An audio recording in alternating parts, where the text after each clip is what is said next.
Hello, hello, hello, and welcome to Seek Truth, Speak Truth. I hope you're enjoying your day wherever you are on our lovely rotating oblate spheroid. Thank you for coming along. We'll just say hello to a few guys in the chat. Surav, hello. 3 a.m. That's dedication, mate. That's dedication.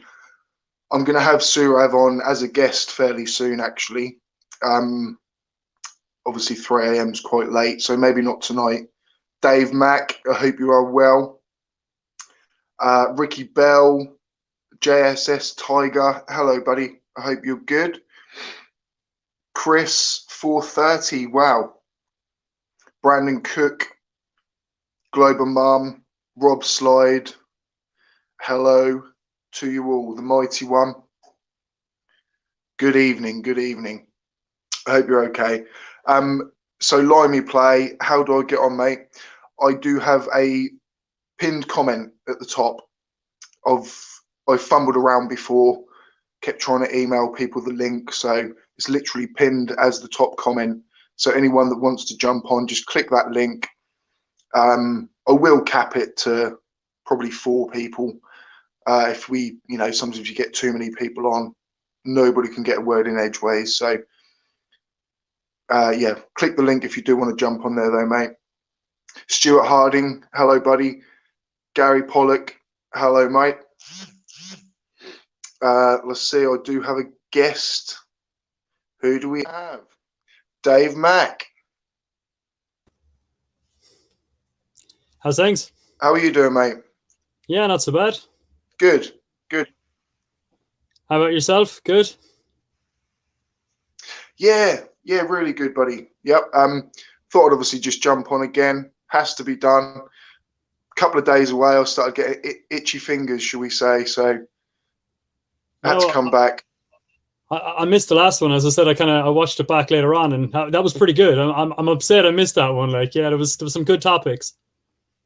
That really was good. And that's what I'm hoping for, is just get 3 or 4 people on each stream. People with good opinions, good views. Just get some good conversation going. Absolutely, yeah. It's good fun. It is. It is. So what have you been up to today, bud? Not a lot. Well, I say not a lot. Mainly working on my masters. Maybe not as much as I should have been doing. Not a lot. Just only a masters. Oh yeah. Well,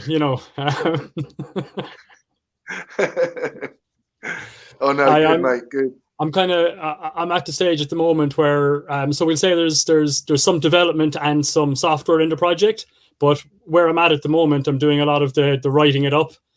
I don't like that part. It's definitely not the fun part. Yeah. No, you prefer obviously like the practical. Yeah, just doing side of things. Yeah. Andy Woods, mate. Hello. Good to see you. Stuart Harding. He's just put Dave. Look, that's so Stuart's happy to see you. Yeah, I see. There's another question there as well, asking what the master's is in. It's in embedded systems. So I'm currently working on a device for a company. I don't think I can actually say any more than that, but yeah. So yeah, we're working on a device for a company. It's pretty exciting, actually. I hope once I'm done, they actually go ahead and develop the product. And they've as far as I know, there's a master or there's a patent submitted for it.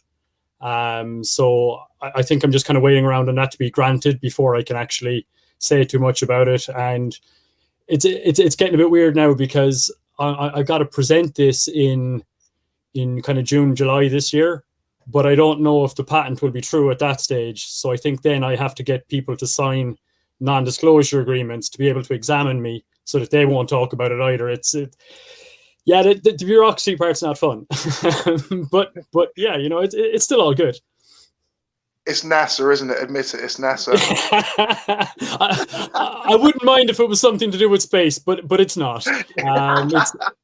It's in a medical field. Yeah, no, that's cool, mate. That's cool. I mean, we all have to make up our own stories, don't we? We're all 77th Brigade, should we say? Stone Monkey 3D, hello. Jim Locke, hello. Thanks for coming along. Sarav, all the best to you, buddy. The Snark. Actually, whilst the Snark is here, and it's just reminded me, there is a premiere. I believe it's 10 o'clock UTC tomorrow, and he's actually redone a kind of a song for me. So that's going to be cool. Everyone, well, the Snark, if you could drop a link in the description there, just to get everyone over for the premiere of the new STST song. So I'm quite excited by that. Nice. Yeah, got to be done. Cheers, the Snark. We do have another guest as well.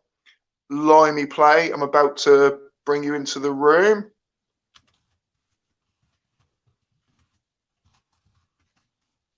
Hello, mate. Can you hear me, buddy? Hello, how you doing? Good, mate. Yeah, can you hear me? I can hear you, buddy. Yep. Yeah, not too bad, not too bad. Cool. So I don't know a lot about him from my budget laptop, so hopefully it comes through okay. Yeah, it's fairly new. Hey? No, I was just going to say, buddy, don't worry about your connection. I think mine's a bit hit and miss as well. So we're going to interrupt each other or whatever. But, you know, if you talk and I'll, you know, I'll cut off whatever. But so I noticed today you had a collaboration with Crafty Keeler. Yeah, just like parts from one of her old videos and that on a challenging conspiracies series. Oh, okay. And yeah, no, it's pretty good. You know, a bit of back and forth with her and that, and yeah, very supportive and that. You know, she's very lovely girl, isn't she? You know. Let me try and adjust this a bit. That's the thing, like this whole community. Yeah, yeah, you know, she's all right. But... Yeah. Yeah, no, I know what you're saying and that, you know, it's like, yeah, load of lovely people. But yeah, no, as I was saying, I mean, channel's new. I've just I'm uploading. I had to make some changes, but I'm uploading a video on one of, you know, commenting and reacting to one of Nathan Thompson's latest bits, and so yeah, that'll be up in a little while. So yeah, nice, going good. How are you guys doing? Yeah, good. Very well, thank you, mate. Yeah, good. So I don't know if Dave. When are you when you guys getting started on the? Yeah, I think the debate channel. Well, introduced to Dave Mack through your channel, but yeah, you got the debate channel kicking off, haven't you? When's that all going? Yeah, really soon. We're at 84 subscribers, and we've committed to starting it when there's 100. I was chatting with somebody recently who has expressed interest in coming on and talking to me, and his premise is he basically wants to demonstrate to me that the New Testament is 100% true, which I think he's going to have a difficulty doing. But yeah, again, I haven't heard back from him now in a day or two, so we'll see how that goes. He's living in Brazil at the moment, and he was worried the time might be an issue, but it shouldn't be too bad, because he was saying that he has young children, so he kind of would want to go early. But because of the time difference, that would be about, I think, 8 or 9 o'clock here anyway. So I think it works out well enough. But again, I have to get him to commit, which he hasn't done yet. So we'll see how that goes. I'll just intersect there, guys. I've got Bullet Bill here as well. So I'm just going to bring him into the room.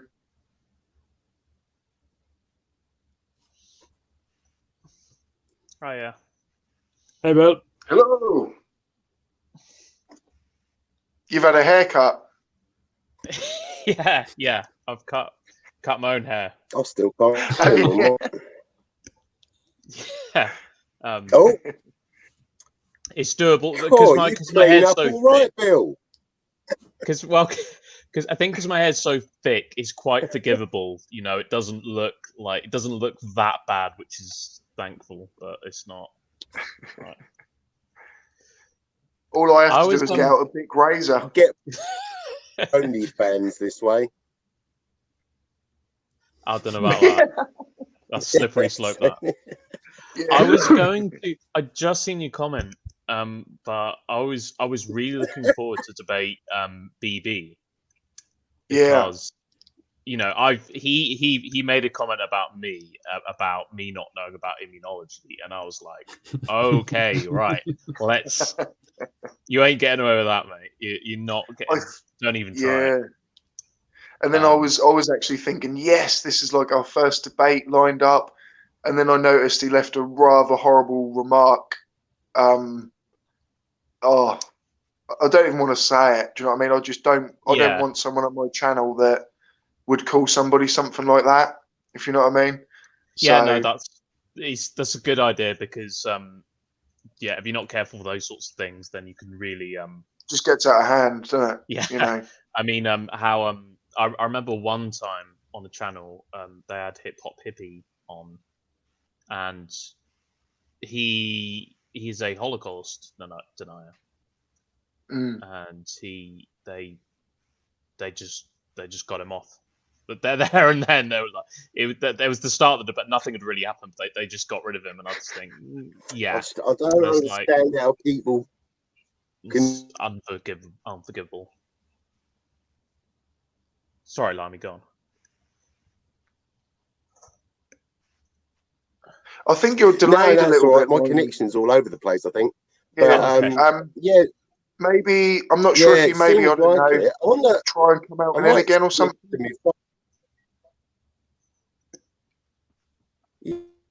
Yeah, I'll give it a go. I might try and pop in from my phone because my laptop's like a Lenovo Slim Pad. It's your phone will probably be better. I will jump out and I'll try and jump back in and see what's.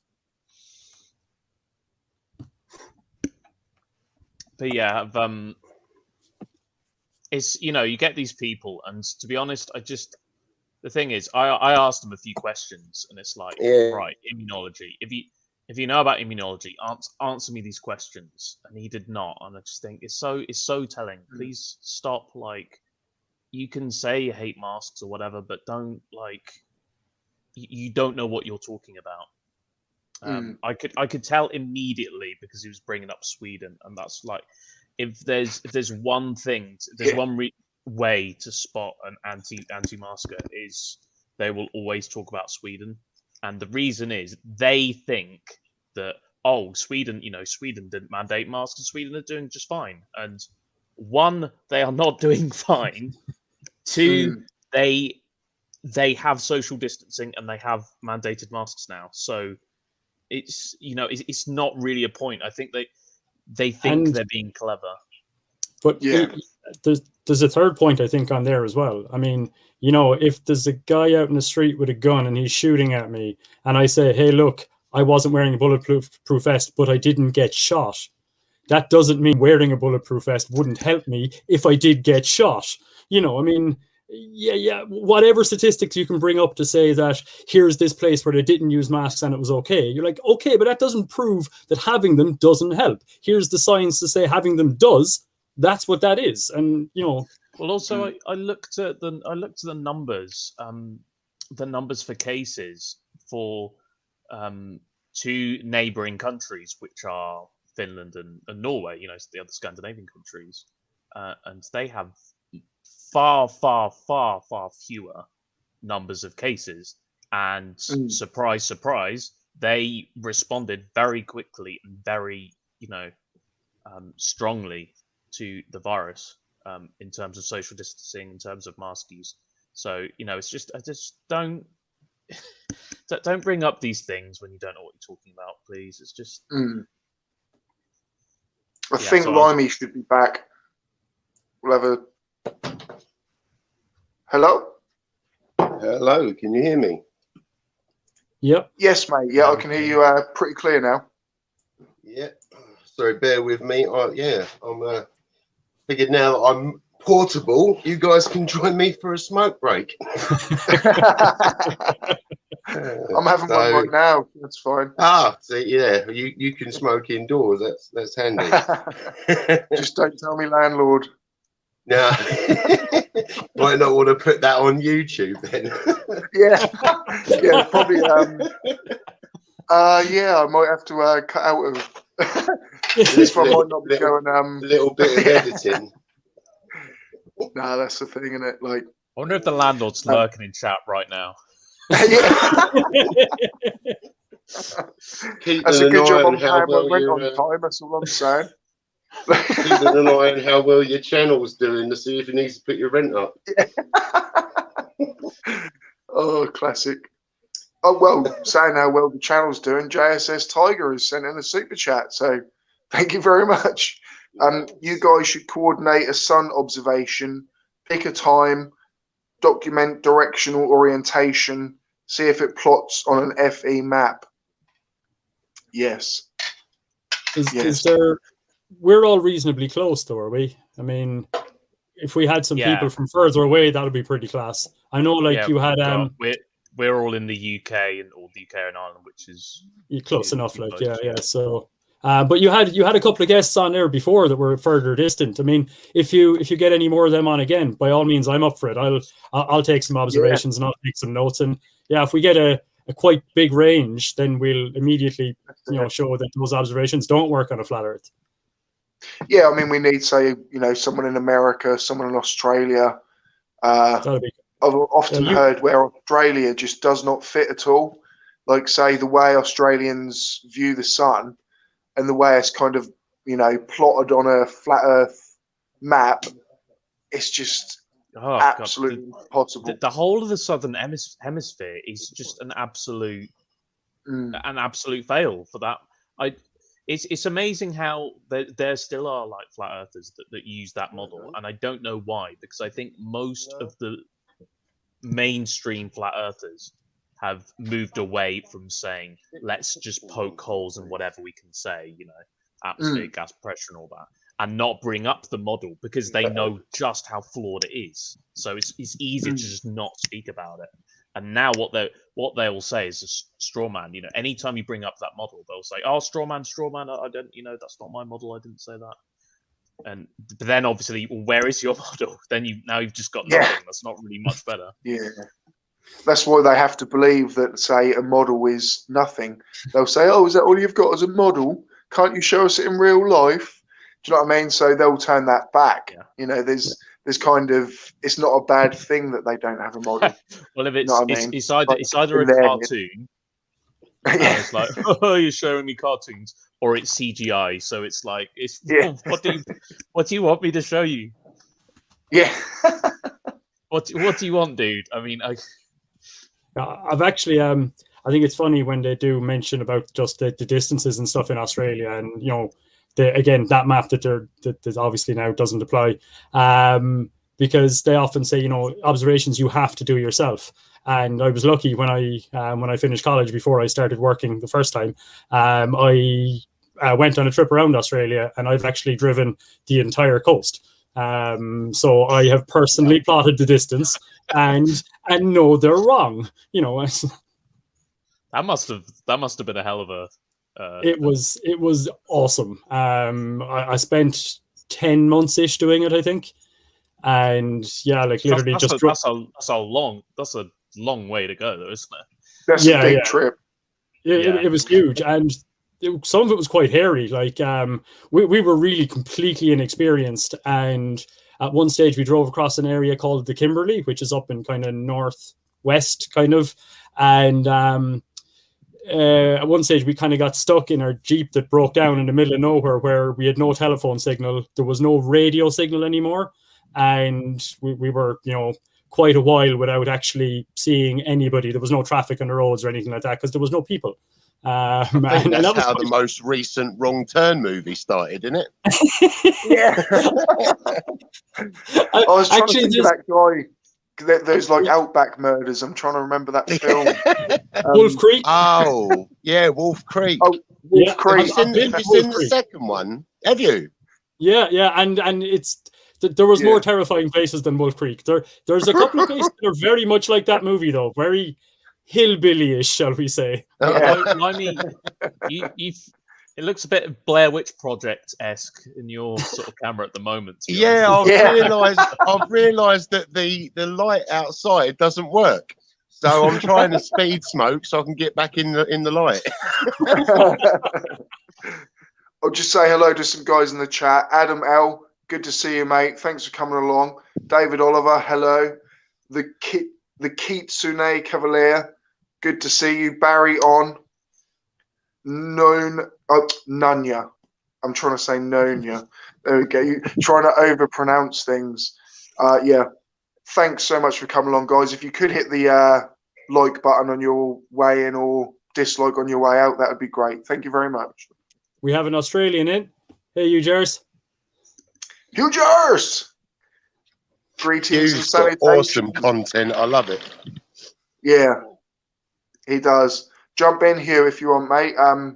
There's a link at the top pinned, so you're more than welcome to jump on, Hugh. We'd love a bit of greetings and salutations.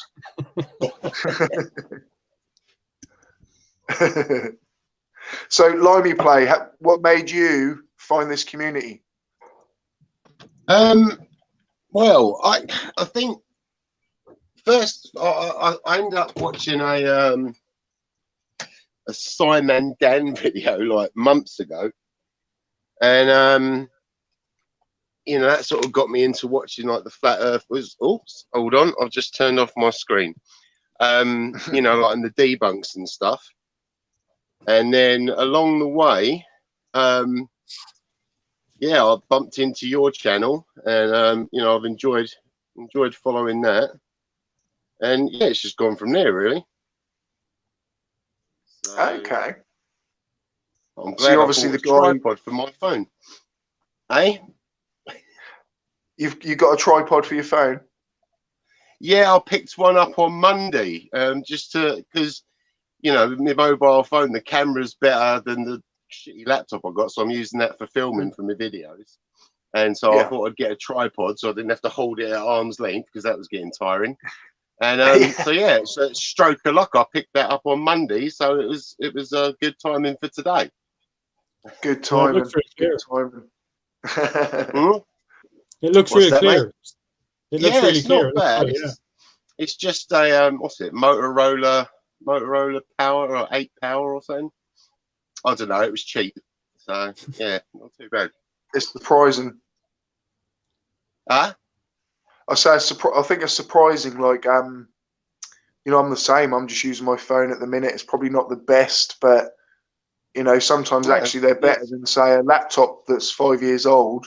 You're better off just on your phone.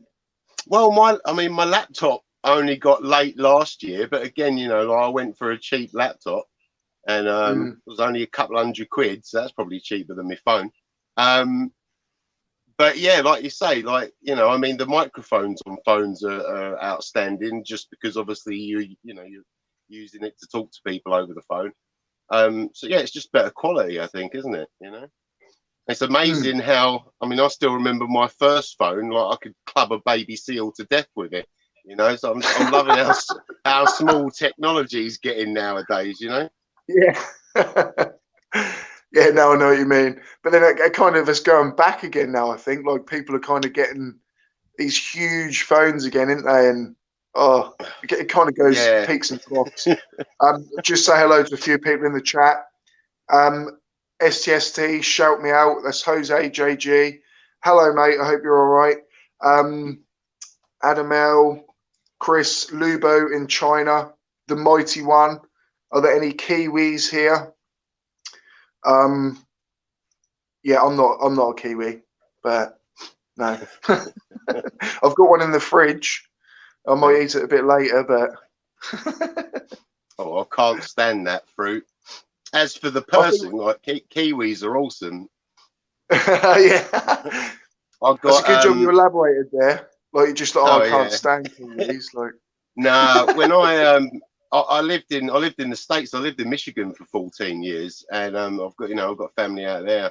And my step uncle, like me ex stepmother's brother, got me into Flight of the Conchords, and they're hilarious. It's just like these, two New Zealand blokes that do like musical comedy, I guess, really, innit? But yeah, brilliant. Yeah. Oh, I think it was Australian, but there was a comedy called Kath and Kim. I don't know if any of you can remember that. Like, that was brilliant. Oh, yeah, that was good. But it's either like you're either going to know it or you're not, obviously. But yeah, that was good. Yeah. Thank you, Jose. Yeah, thank you very much there. PS, hello, buddy. The Snark again. Yeah, everyone. If the Snark could drop a link to the premiere for tomorrow night of the new STST song, that'd be great. Everyone go and subscribe to the Snark as well. He's a ledge. Yep, already done. He is good. Yeah. Have you listened to his stuff? Oh yeah. Didn't he did Conspiracy Cats song as well, didn't he? He did. Yeah. Yeah. He's very, very clever bloke. Very clever bloke. Hey. Gary Waybanga's in the chat. Oh, Gary. Lord. Yeah. he has decided the Earth has not moved one single inch in any direction ever. I've asked him, can he prove it? I'm suspecting he won't. Gary, come on, Gary. What about an earthquake? Yeah, shh. Don't.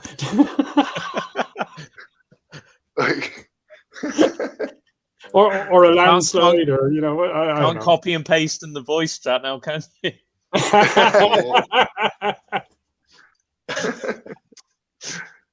Or is he going to record a message and just loop it?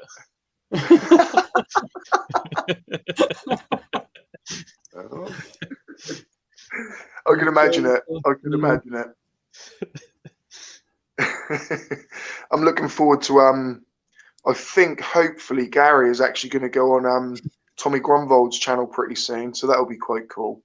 Because them two have had a bit of a back and forth for a while, so Tommy Grunwald's great, actually. Yeah. Yeah. Yeah, I loved having him on the stream the other night. When he done his live debunk. Laimi says he's frozen. Give him a second. I'm sure he'll be back. Yeah, I noticed him drop out last Oh, that's all right, mate. I love it. Barry's just come back with gyro compasses work, Gary. That means your nonsense doesn't. Yep. Absolutely. That's just, there's so many things that just point to directly. It's like, yeah, dash or dash or dash. It's like, I don't know. Where would you like me to start? Yeah. Yeah, what do we rule out first? Do you know what I mean? Like, and that's what I often say is like, just rule out one thing. Do you know what I mean? Like, we have no curvature, or we don't rotate, or do you know what I mean? Like, there's so many things that if you can just nail one of them down and think, oh, actually, we do rotate, and then suddenly everything else just crumbles, doesn't it? Do you know what I mean? But yeah, absolutely. Yeah, it does. Tusk, hello, buddy. Marcus Dresden, hello, mate. I did a video on Coriolis and how, because like I remember seeing one of the debates, and flat earthers saying how like snipers and that don't have to account for Earth curve, and that's actually completely false. If it's long range shooting, they do. And and I did a video that this bloke, perfect conditions. He did one shot to the east and one shot to the west, both at 1,000. 1,000 yards. I don't know, very long distance. And yeah, there's a huge, one was too high, one was too low, because obviously, like when the way it's spinning, it brings the target towards you, as the bullet's going. So it ends up hitting higher because it doesn't have like as long to drop. So yeah, it's just, well, you know yourself, didn't you? Like that's what brought you back to the side of light, isn't it? Is there's too many inconsistencies with flat Earth, really. And it is just the say even Coriolis effect. I might have a marginal understanding now, but like most people that obviously get into flat Earth have no idea at all. So as soon as someone says like, oh, you know, no one ever accounts for the spin of the Earth, or you know, no sniper ever really takes that into consideration, and it just suddenly becomes like a gospel to you. Yeah, you know? Which is weird because, you know, they all say how they've, you know, spent many years scientifically testing everything, but yet if it comes from a flat earther, they don't test it for shite, you know. They know what to say. They know what to say to sound good, but obviously they can't. And I think, to be honest, most of them probably know that, you know, they can't really justify what they're saying, but they know to say the right thing. So, I've done my research, checked it myself. That sounds good. That sounds like they've done the right thing. You know? Yeah. So they're very good at saying these things, but they don't. No, there's not much substance behind them all the time. Which means, I mean, it lets you know that deep down, you know, I think they know they're wrong, don't they? Like the video of Nathan Thompson's that you know that I've reacted to, and you know that I'm releasing tonight. Part of it, he's showing how to get away with not wearing a mask in an airport by always having an empty bottle of water, so he can make it look like he's taking a drink. If you've got to go to that extent to, you know, to cover it up, then you know you're in the wrong. You know, I mean, there's not a lot of people that really get my goat, but the ones that do, they're all named Nathan. I don't know what it is, you know. I mean, the problem is there's at least 3 that I can think of prominent. And none of them are very nice people, so it's Nathan might be the male Karen, you know. We could start that. We could make that popular, couldn't we? Yeah. Start doing the male videos and call them all Nathans. Yeah. Thing is, I might get on that. My mum's actually called Karen, but I know that it's like with this whole thing, it's just kind of like a, you know, a sort of meme or a stereotype. Do you think, like, did they just pick a random name, or was the first woman that, you know, ever had her freak out turned into a video? Was her name I have Karen? no idea. I suspect that the name Karen was floating about somewhere, and it's one of those things, like, it's like a fire. As soon as someone starts it, it spreads, and before you know it, that's a thing. Yeah. It's quite funny though. So. Do you ever pull out Karen videos, Bill, when your mum winds you up or anything? No, I don't think my mum knows about stuff like that. She's not really into debunking or anything like that. But I don't think, at the same time, she wouldn't entertain like anti-vax or anything like that. I'm pretty sure, which is good.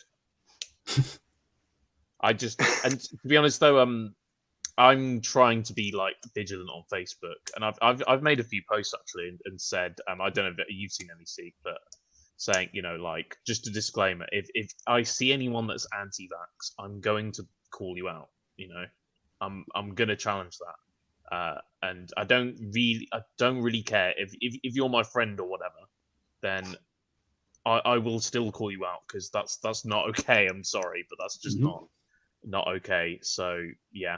Don't. If you're anti-vax, then you're not welcome. I will call you out on it. And didn't they had that thing in, I think it was Wisconsin, wasn't it, where a pharmacist like left, like she took like 500 doses or something out of it. Yeah, it's ridiculous. Yeah, it's spoiled them. You know, it's and it was a flat earther. Yeah. I remember hearing about that. So it's like between last year and early this year, like we're in the era now where conspiracy theories are starting to get dangerous. You know, what with like the Trump, like, you know, supporters and the whole election steal, your anti-vaxxers and all that stuff. Like, you know, people are starting to take it too far. Over here with the, you know, the 5G and like the people burning the towers down and stuff, they had like several open reach maintenance people got assaulted. One guy got stabbed and died. A maintenance technician. He got stabbed like 5 or 7 times, and it's and this is all from conspiracy theories, and it does sort of start to make you worry. Yeah, it's just like everything that ends up being like one of these conspiracy theories takes no more than 2 or 3 sentences of the actual science to show that it's just completely wrong. But I think it was either yourself, Bill, or somebody recently enough was saying that but sometimes the science ends up being a little bit more wordy or more complicated than it needs to be for a person that isn't spending their time involved in science all the time. And as a result, it just sounds like words, and then it just goes over your head, and then you miss it, and you don't think about it, and then your own kind of, because the authority sounds just like words, your own kind of interpretation of it, then you're just like, well, I can just say what I like because, that's nonsense anyway, so I'll use my own nonsense. It's just, I find it difficult to deal with, because I don't know how to explain to somebody like that, then, well, no, that's just not right, and here's why it's not right, because we're back to this kind of, well, your opinion is equally valid to mine, and I just don't like yours. And it's like a catch-22 in it, because some of it, to explain it to them, you have to dumb it down, and in some of it, you have to sort of, I guess, dumb it up, or change it, because one of their main arguments with flat Earth is obviously you can't have gas pressure without a container. You can't have gas pressure without a container when you're teaching it to kids, as they leave like primary school and go into secondary school. Once you sort of get to like GCSE, then you learn that you can have pressure on the outside of a container or on the top of your head. Like it only starts with inside a container to teach them fundamentals. But yet, all these people that argue it, like that, they found that on Wikipedia or something and take it as gospel, which that's dangerous too, because anyone can edit Wikipedia, Well, Wikipedia is pretty decent. I mean, if it's your first point of call, Wikipedia is not bad. Wikipedia it's all right, but anyone can edit it. But the thing is, I can go on there right now, edit a load of stuff, and it wouldn't get caught straight away. Yeah, maybe not straight away, but it won't get published straight away either, I don't think. It's for review. Oh, do they? Okay, so they put it on hold or something. Because I hear this all the time. I hear this like, oh, anyone can do anything on Wikipedia. But as a guy that knows a little bit about science, again, not an expert, but it's a fantastic resource. It's really, really good, Wikipedia. The only problem with it, I will say, is that if you're researching something, like, don't go to Wikipedia straight away, because it's very, very dense. Like if you looked up gravity, that you'd get like a very high level explanation of it. But sorry, I do agree with it. I use it a lot for my research, but I think, and I'm sure you guys are all the same way. Where we differ, the conspiracy theorists, is that's not going to be the only thing we look at for research. Like this is what I'm loving, like getting into making videos now, because I didn't really care much for school. I did a bit better at college, but I never saw it through to a degree. But I'm 40 years old now, and I'm really enjoying learning, and that's what I'm loving about making the videos, is I'm getting to teach myself. Like I've been learning like trigonometry again, or I want to do like a video explaining conservation of momentum, because obviously flat earthers don't understand why we don't feel the earth spin. And I'm loving the learning. Some of it is actually quite tough, But yeah, that's the thing. Is we research stuff, we push out, and they don't, Yeah. What I think as well is, like, as an adult now, I'm finding learning easier than when I was 14, 15, 16. If you know what I mean? Like, I was so into just having fun, being with my mates, and do you know what I mean? Like, I didn't really care about education. But now, like, I know it's not necessarily, I'm not going to university or things, but I'm still educating myself. Do you know what I mean? And motivation I'm actually absorbing it now. It's stuff. Yeah, it's stuff you're interested in as well, isn't it? You know, like when, you know, I don't know how it was for you, but when I was at school, I mean, even the subjects I was kind of interested in, I think because I rebelled against authority, you know, so because my parents and teachers were the ones telling me what I had to learn, I didn't want to learn it. And now that it's my choice, I'm more receptive to it, you know? Definitely. Do you have any sort of thing to say on that? Say, Bullet Bill, like I know you say you used to be a school teacher, a science teacher. Was that high school or primary or secondary? Yeah, you don't secondary. You wouldn't teach. Oh yeah, you don't really primary. Yeah, no. Yeah, primary school teachers have to do everything, which is kind of nuts. But yeah, secondary. So 1160. I didn't really do A level that much. Because A level's quite tough. I mean, even if you know the stuff, you know, it's quite tough to learn to teach. Yeah. But yeah, no, you see, it's what people forget is that you get smarter. You know, you get smart. It doesn't matter if you're like if you're gifted or if you're like find things quite hard.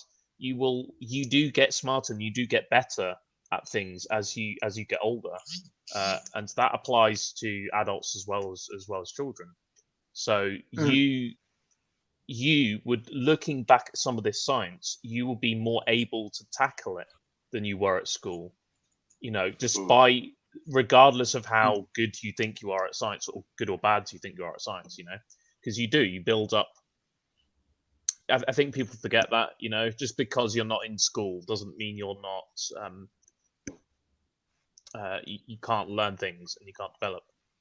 And is it because, I mean, like you're constantly, you know, creating new neural pathways and stuff, aren't you? And you know, like the different things you learn as you get older, you know, like suddenly you might have to learn how to drive, or you know, you learn stuff to do with work. And I think, you know, just like all this stuff that you have to, I don't know, learn fresh, you know, it sort of rekindles that thirst for knowledge. And I don't know, like, I mean, because I completely agree with what you're saying, but yeah, like I don't know what's the science behind that, you know?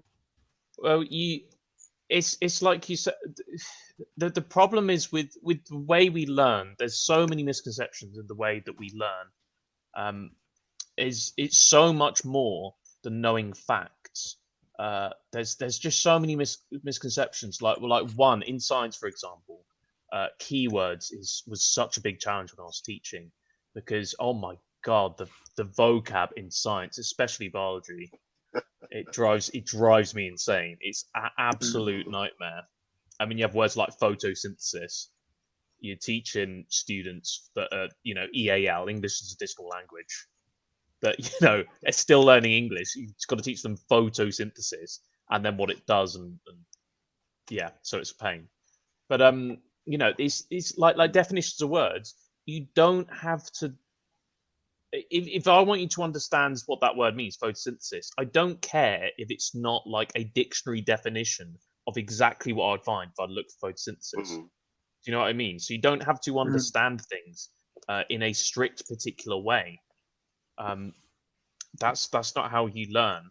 And there's another misconception, is that people who are good at science or good at maths like find everything easy. That is complete bollocks. And I wish people would stop thinking that. You know, you will find people everywhere, you know, at the top of their field or at the top of their class, whatever, and they learn things all the time that they look at and they just think, I don't understand a word of this, you know. They get stuck all the time. But the difference is that they have the resilience more to deal with it, you know, because it's like, oh, I don't understand this. This doesn't make any sense to me. Someone who is better at science or maths, let's say, will think, okay, but let's see if I can understand it. Let's see if I can break it down. Whereas someone that's a bit weaker, they don't have that confidence. So the first thing they're going to do is get it too hard, don't get it, you know. So they will shut down, and because of that, then they don't So it's about confidence more than anything. Yeah, and like with science and math, you know, obviously because everything's like formulas, equations, and like you learn step by step, don't you? So your mind is being trained to say, all right, if I don't understand that, well, I can probably get to the point where I understand it if I go, you know, through steps, you know, 1 through 4 or something. And so you can go on, Dave. I was just going to say that's something I've been working on quite a bit at the moment. I've been trying to take out any sort of need for memory as such in examinations, because I don't genuinely see a whole lot of value in memorizing formulas or something like that. Okay, if you're using them a lot, it's good to have them committed to memory so you don't have to look them up. But what's way more important than that is to be able to understand how the formula came about, and to be able to maybe not use that formula, but to be able to see a similar formula, take that one and say, well, if I change it a bit, now it works for this new situation. And if you're just learning what it is and spitting it back out again, then you have to learn how to handle every single individual situation forever, which is just impossible. So instead, you have to learn how to take something in a similar situation, manipulate it, and make it now work for your new situation. And that's just a really, really important part of it. And I think this idea, and I still think education is slow to catch up, but I think this idea in an age where we have the internet, I think this idea of having to memorize formulas and terms and words like that, it's pointless. It's a waste of brain space. That's my opinion. I will say it's having a nod, remembering things is still important. But I agree with you for the most part that it's like, especially in terms of formulae, you know, it's not that important to remember what exactly it is, because it is there. You know, you can find it if you need it. You can write it down. You can do whatever. But can you use it? Do you understand how it works? But yeah, there are things that do help for you to just know. But there's so many, there's loads of ways of learning things. There is just remembering something, so knowing facts. There is being able to describe something, you know? So, okay, that is convection. What is convection? What is happening? There's being able to justify something, you know? So can you say why something is happening? So, that is happening because of this, you know? So it's very, very, very complex. You say, learning. I hit him because he's a flirt. That is justification. Sorry, I couldn't help myself on that one. Getting all too serious there for a minute, huh? I've just shared a link actually to Truth Debates in the chat here, and pinned it as well. So we're 15 away now. Adam L was the 85th subscriber. So 15 away, and then we will start hosting debates over on that channel. I'll go make a boatload of fake Gmails tonight and, get you up to 100. Oh, God, don't. No. That clip. That's too much. No, I'll just end that clip. You want real people anyway. Yeah, I think I reckon out of my 15,000 subs, probably 5,000 of them are soccer accounts. So I don't want that. Do you know what I mean? Have you started getting your shield checks yet? That's the thing, you know. I want to know how many subscribers I need. 500's Gary Ubenga. He's just got them spare. Yeah, actually, like however many subs Gary's got is however many soccer accounts he's got, basically. You'll have to let me know, because I'm hoping, I think possibly this month, if they can find someone, I might be debating on Creaky and Cats Agree to Disagree. Cool. You know, I've told them mainly I'll probably do like against an anti-masker or anti-vaxxer. But I'm pretty much up for debating anything where I'm on the side of proven science, you know.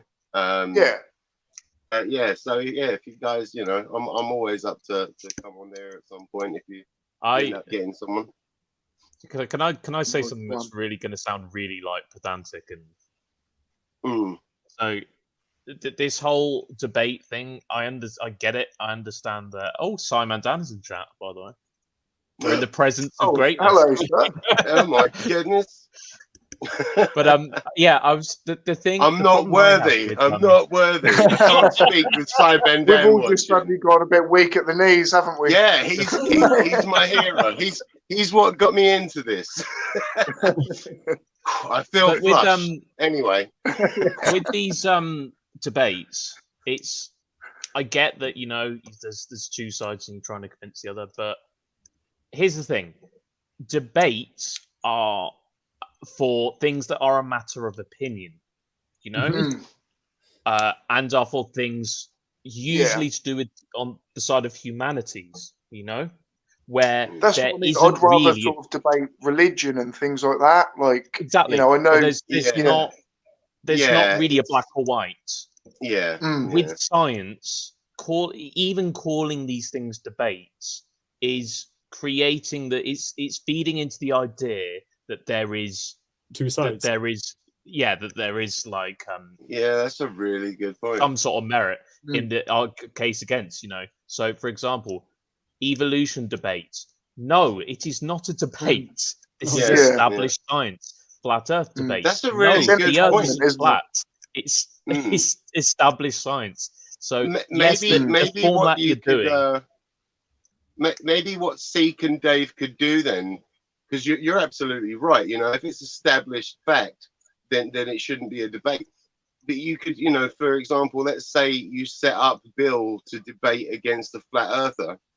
You know, let them introduce themselves and then go, "Congratulations, Bill, you won. You're on the side of science," and disconnect the flirt.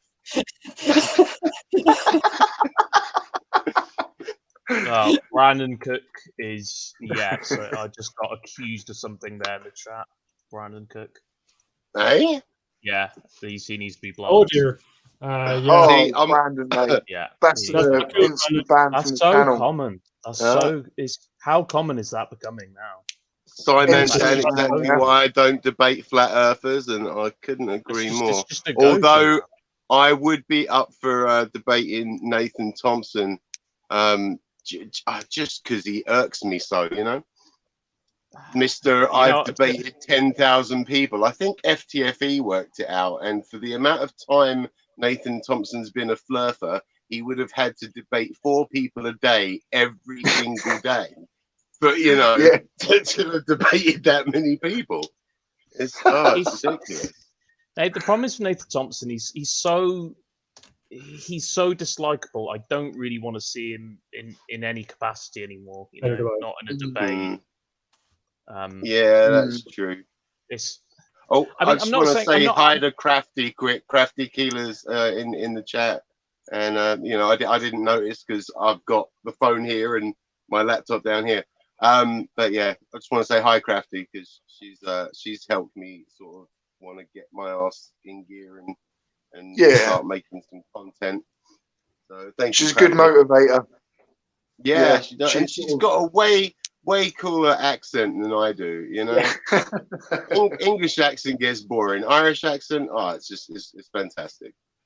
I was saying. I'm not saying, you know, you could call them debates if you want, but the problem is because the format you're doing is the same format as debate, but it's, you know, I mean, like FTFE, for example, I don't know if you noticed, but he will do it in speech, in quotation marks, debate, you know, debate. Yeah, that's a good idea. Like that. But it's call it discussion or something. Yeah, discussion. But because I don't know if they ever did like debate classes in school over here. I know in America, you know, they did them, and you know, and it is more to, you know, because you randomly get picked on what side you have to argue for, you know, so it's more an exercise in, you know, I guess seeing things from different points of view, you know, and learn how to think on your feet as well. But you know, it's always, like you say, it's always something that you can have differences of opinion on, and there is no right answer at the moment. But like you say, most of the stuff that's being labelled as debates now. It's not up for debate. I mean, they might not think it, but yeah.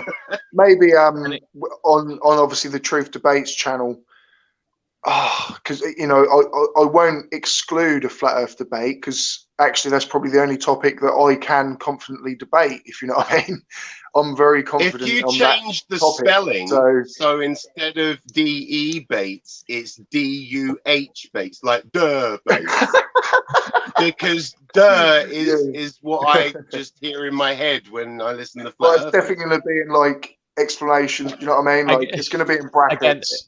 Again, Zeke, I'm not implying, you call it debates. That's not a problem. That's just my personal opinion. No, I mean, my what I would really love and what I'm really enjoying watching at the minute is stuff like Christopher Hitchens and Richard Dawkins, and maybe in 5-6 years' time, I'd love to even be able to debate on subjects like that and atheism, and do you know what I mean? But I'm not there yet. But like, I know I could have a flat Earth debate, and I technically can never lose. Do you know what I mean? So I'm happy with that. Well, that's the other, because the other thing is, and this always irks me about debates as well, is everyone always says, like, oh, I won that debate. This person won the debate. That person won the debate. I don't know if it's just me, but in my opinion, a debate isn't something that is won or lost. And that's regardless of how well or poorly someone has done. This isn't a contest. It's not a game. There's no score. I mean, they do have competitive debates, don't they? And the object is to win. But as you say, like the discussions or the debates that that we're having on YouTube, there aren't judges to keep track of it and to decide, or you're not having the people that are watching it vote at the end. So nobody really. I think each side will believe they've won, won't they? Obviously, most people that go into a debate, Nathan Thompson's never lost a debate, which is weird because I've never seen him win one. Yeah, that's it. But you're right. No one's going into it thinking they could lose. I don't think anyone wins or loses debate. So the whole point of debates is you've got two people with a different point of view, and they try and persuade the other person of their point of view or bring forward arguments. Then for people that are watching, it's up to them to decide which of those two people did I find more persuasive, or that I thought had better points. Or it might be that you didn't. You liked some from one side and some for the other, and it gives you some more things to think about. That's the whole thing with debates. So it just depends on what people come out of it after looking at it. It's right or wrong. It's supposed to open everyone's minds up to different points of view, different ways of thinking. I think with everything that's going on in the world today, and obviously there's just so much bad stuff happening all the time. You got to make it something that that people feel that they have to see, and like you could do The Ring does debates where you do have judges, and whoever loses dies in 7 days. And I think that might get an audience kicking.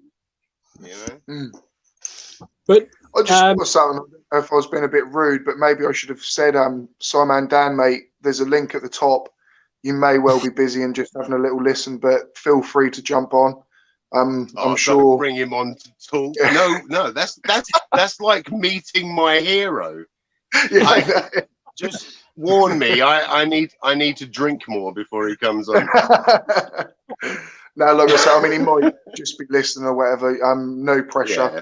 I'm not expecting it, but you're more than welcome, buddy. But Bill, no pressure, SciManDan, but if you do come on, I may just piss myself. What was that, Dave?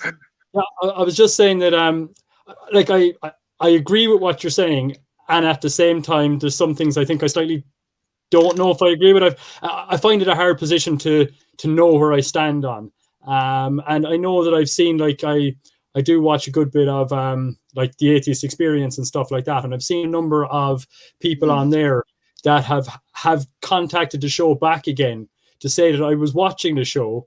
You know, I was absolutely of the opposite opinion, and thank you to you, you've changed my mind, and you know now something is different, and I know that's happened a good few times with them. And one of the points they always make is that this discussion or debate or whatever you want to call it, or the person I'm talking to, I'm not going to change their minds. They're not going to listen to me. It's not for me. It's for the people watching.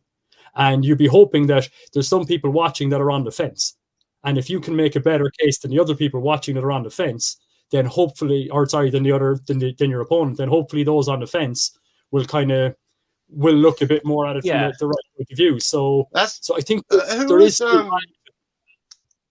Sorry, Dave. I just wanted to ask because there was a young lady that's sort of on the fence, and you know, Seek, you'd done a video sort of trying to help her, you know, because she wasn't sure, and I couldn't remember who that was, but it just, you know, Dave just. Rachel, yeah. Sorry, I'm just skipping there. SciManDan super chatted $4.99. Thanks, buddy.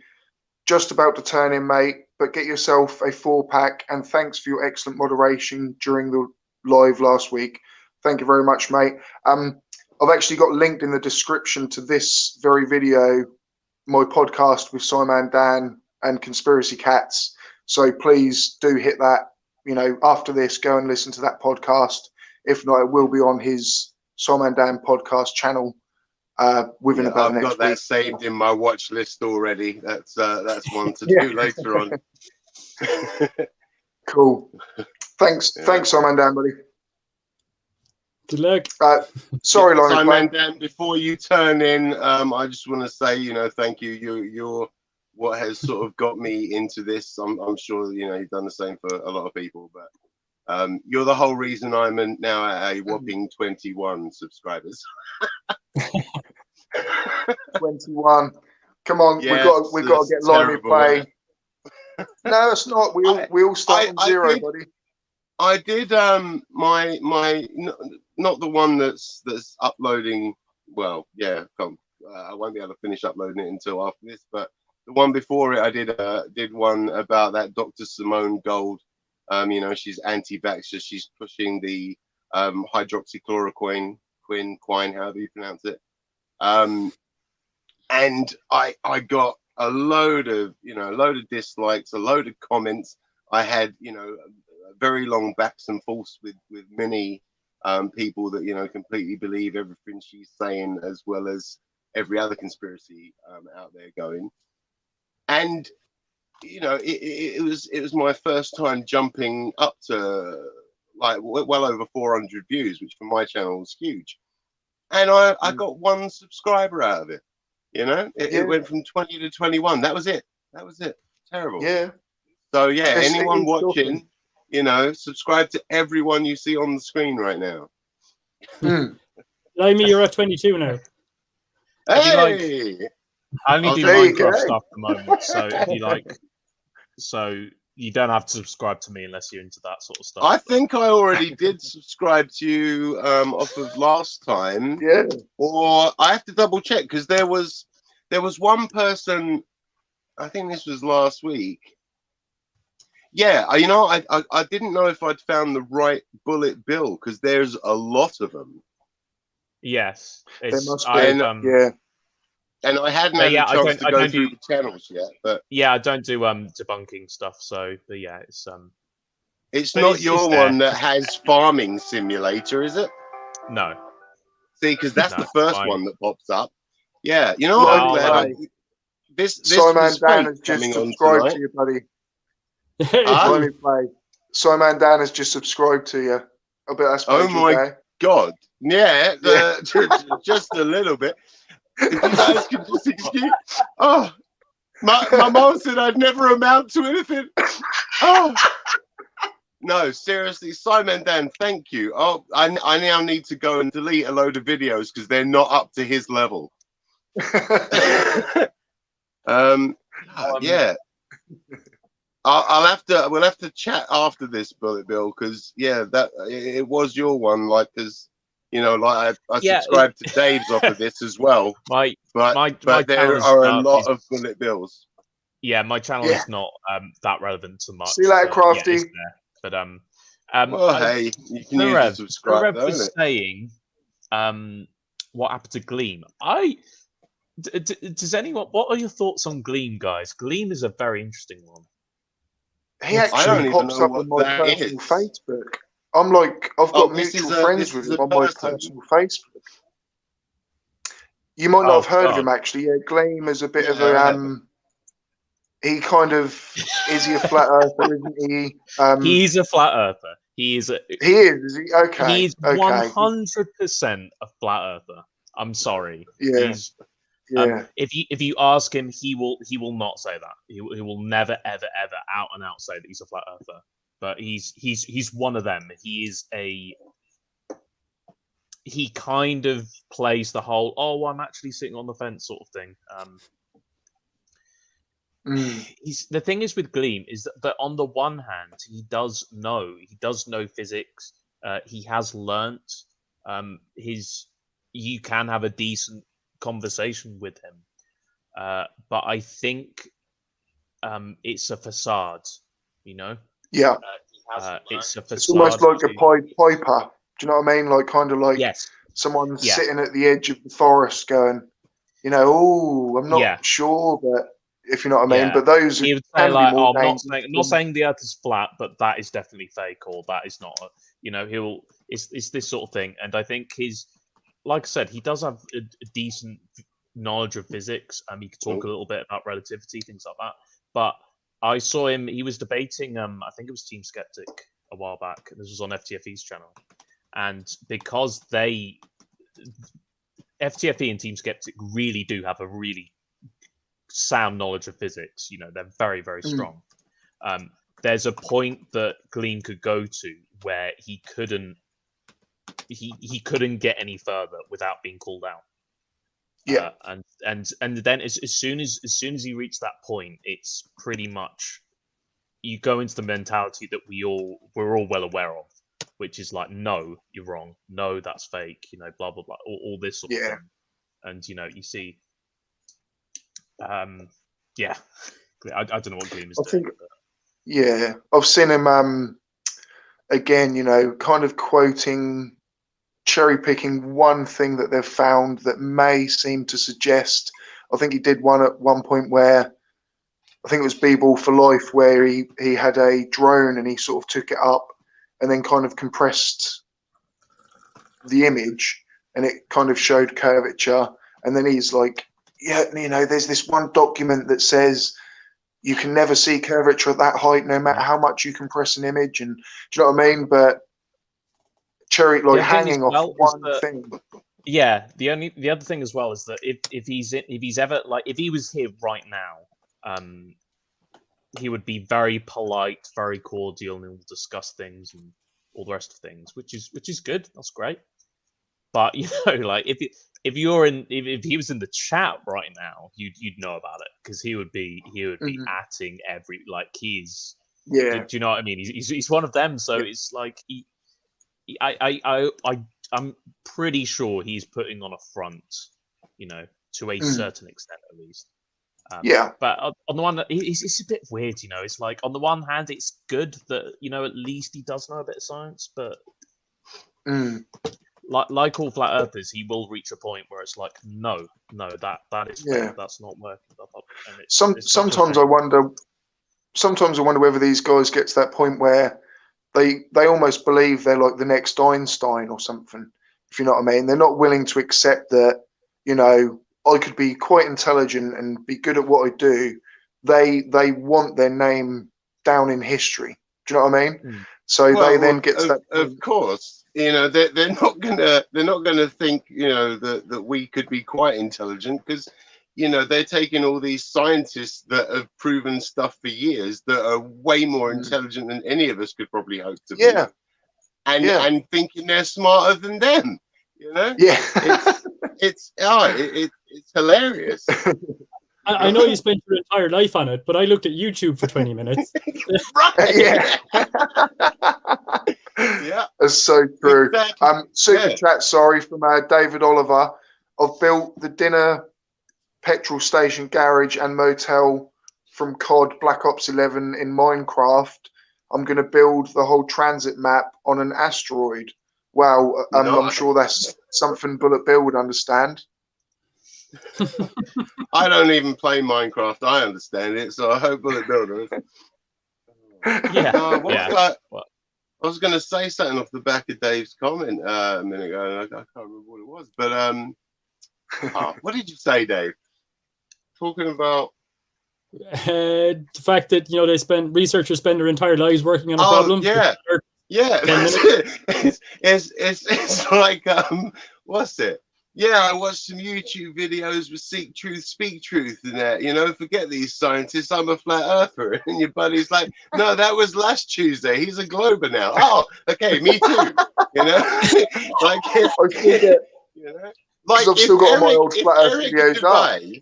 Right, but if Eric Dubay, because I'd love to know, like, if you had followers, when you were a flat earther that followed you and actually agree with you, now that you're a glober, like, and it makes you think, like, if Eric Dubay suddenly brought out a new book, 200 Proofs Why I Was a Fucking Idiot with My First Book, excuse the language, would all these flirters suddenly start going with the globe? Or would they be like, they must have got to him. He's clearly been assassinated, and now this is the robot Eric Dubay, or honestly, think if he came out and said, like, I was wrong, I no longer believe in flat Earth, hordes and hordes, like tens of thousands of people would follow him and then become globers. But me, myself, like, I never had that much of a voice, if you know what I mean. Like, I didn't really have that many subscribers as a flat earther. I'm skeptical about that. Yeah, me too. Because I think I've seen this happen before, and a lot of people's reactions are similar to what you had, to be honest, which is like, he never was a flat earther, he was fake, or like, that they'll try and justify it in a way that is more palatable for them. So even if he's the reason they became a flat earther, if he left it, they would look at it instead of an example to follow, a betrayal. Yeah, he'll be a shill. It'd be like, you're paid to make the flat earth look ridiculous. I mean, the stuff they come up with. I mean, it's I think there'd be a surprising amount that do follow him, if you know what I mean, because he is probably the biggest name in flat earth, really. There will be some. It depends. People would follow him, but you're right. Like, I think, like, I mean, YouTube wise, well, I don't know. Like, I only heard of Eric Dubay, and I haven't watched that Behind the Curve because I'm not big on horror films. But it's gross. But like Mark Sargent sticks out more to me than like Eric Dubay. And then when it comes to the whole YouTube side of it, because Mark Sargent doesn't seem to be very vocal on that, really, or as much as in the past. I suppose if you asked people obviously outside of YouTube, then say Mark Sargent would be a bigger name probably because of Beyond the Imaginary Curve, Beyond the Curve. If you know what I mean. And the same as the conventions. Like, did Eric Dubay, was he a part of the Flat Earth conventions? No, they never include him. He sets himself up as, like, he literally sets himself up as the only real truther. And he calls every one of them guys in Globebusters shills, and do you know what I mean? Have you seen his meltdown videos? I finally decided to have a look at his channel, months after hearing about him. I finally decided to have a look at his channel. And it's like, I don't know, I think in his mind, he probably thinks he's like the new Dalai Lama or something. Because, there's the flat earth thing we're being lied to. There's videos of him teaching people Wing Chun, which is an awesome style, though. Hopefully he doesn't make it look bad. But then there's the Sci series, like PSI, where he's doing videos on like sort of ESP and like telekinesis and stuff like that, you know. And I think... it's yeah, like there's one, you know, there's that old magic trick, and even I know how to do it, where you know you do like a pin, and you have a folded sort of paper hat, you put it on top of the pin under a bowl, and you hold your hands out and you concentrate and you make it move, right? You can do it with no magic trick at all if the bowl's not there, because the heat from your hands will cause a slight air current and make it circulate. I'm not going to give away the trick to do it under the bowl, because you know that's magician's secret, but it is really easy to do, and he's showing this in this video, like, and his whole talk on this video is people using their minds to move stuff, and it's like, it just like that's when I lost even more respect for the man, you know, not like there was much anyway, but it's he basically latches on to anything. Yeah, I think he comes from the his conspiracy sort of probably comes from sort of new age spiritual stuff, as opposed to sort of Globebusters is more traditional flat earth stuff, I suppose, you know. So there's a little bit of a conflict there. It's kind of all the same thing though, isn't it? Like, no matter what conspiracy we're talking about, what we're talking about is where somebody ends up convinced of something without the proper data, and through... Sorry, Mike, just complete there. Yeah, no worries, Matt. It's all right. We were continuing the show without you. We got your back, buddy. We got your back. Yeah. I noticed that the other night. It happened again the other night, and like Crafty was going, right, this is my channel now. Taking over. I've got no idea. Like, I didn't realise obviously the stream carries on going. So you guys could be saying anything, and I wouldn't have a clue. Yeah. Sorry, Dave. What were you saying? I forgot. Yeah, sorry. So that when we're looking at any of the kind of conspiracy theories, what you end up with is whoever it is has somehow ended up convinced there without having obviously the proper information. Because if you had the proper information, you wouldn't have got there. And the problem with it is that they either don't have access to, don't have the ability to get it, or aren't interested in the proper data. And like that seems to be absolutely true for every single one of these situations. And for me, I think like what seems to be the answer is we need to educate better, and just as a society in general, if we can like teach people from a much younger age, like, and I mean quite a young age, we have to start teaching people how to say, well, I know this is what's been said, but can you figure out why? And if you can't, maybe don't take it on board. I don't know how you do that, though. I want to weigh in on this because of obviously my background. Generally speaking, education is not the problem, in my opinion, because I think education is pretty good in the UK for the most part. In terms of the way science is taught, I think there can be some changes made, because there is still the misconception that some students get, you know, after having learned science, that, oh, you know, this is right because I tell you so. You know, this is right because it's in a book, which is obviously not true. But I don't think we explain that point well enough, that, you know, the science that we're learning about now, people have already worked out, and they've worked out through experiments, through maths, etc. So that I think needs to change. The thing I think needs to change is, I think that lies and conspiracy should not be allowed to just breed and spread unchecked, because that's what social media have done. They've created a platform where you can say whatever you want, and it can be complete lies and complete conspiracy. And not only are you able to do that, but you're able to grow very quickly, because like-minded people will find it, then they'll interact, they'll make their own thing. So it can just grow very, very, very, very quickly. And that's what needs to be accounted for. How, in terms of how? Yeah, because like you're risking treading on feet there. Because and if you get to that point, what you risk is, well, who decides what we can share and what we can't share? And then, you know, I don't want somebody deciding that. I want to, like, yeah, I'm not sure what my objection is, but I have a bit of an objection to that. Yeah, I it get sort that. of comes but... down to the whole free speech thing, doesn't it? And obviously with social media, you know, they're private companies.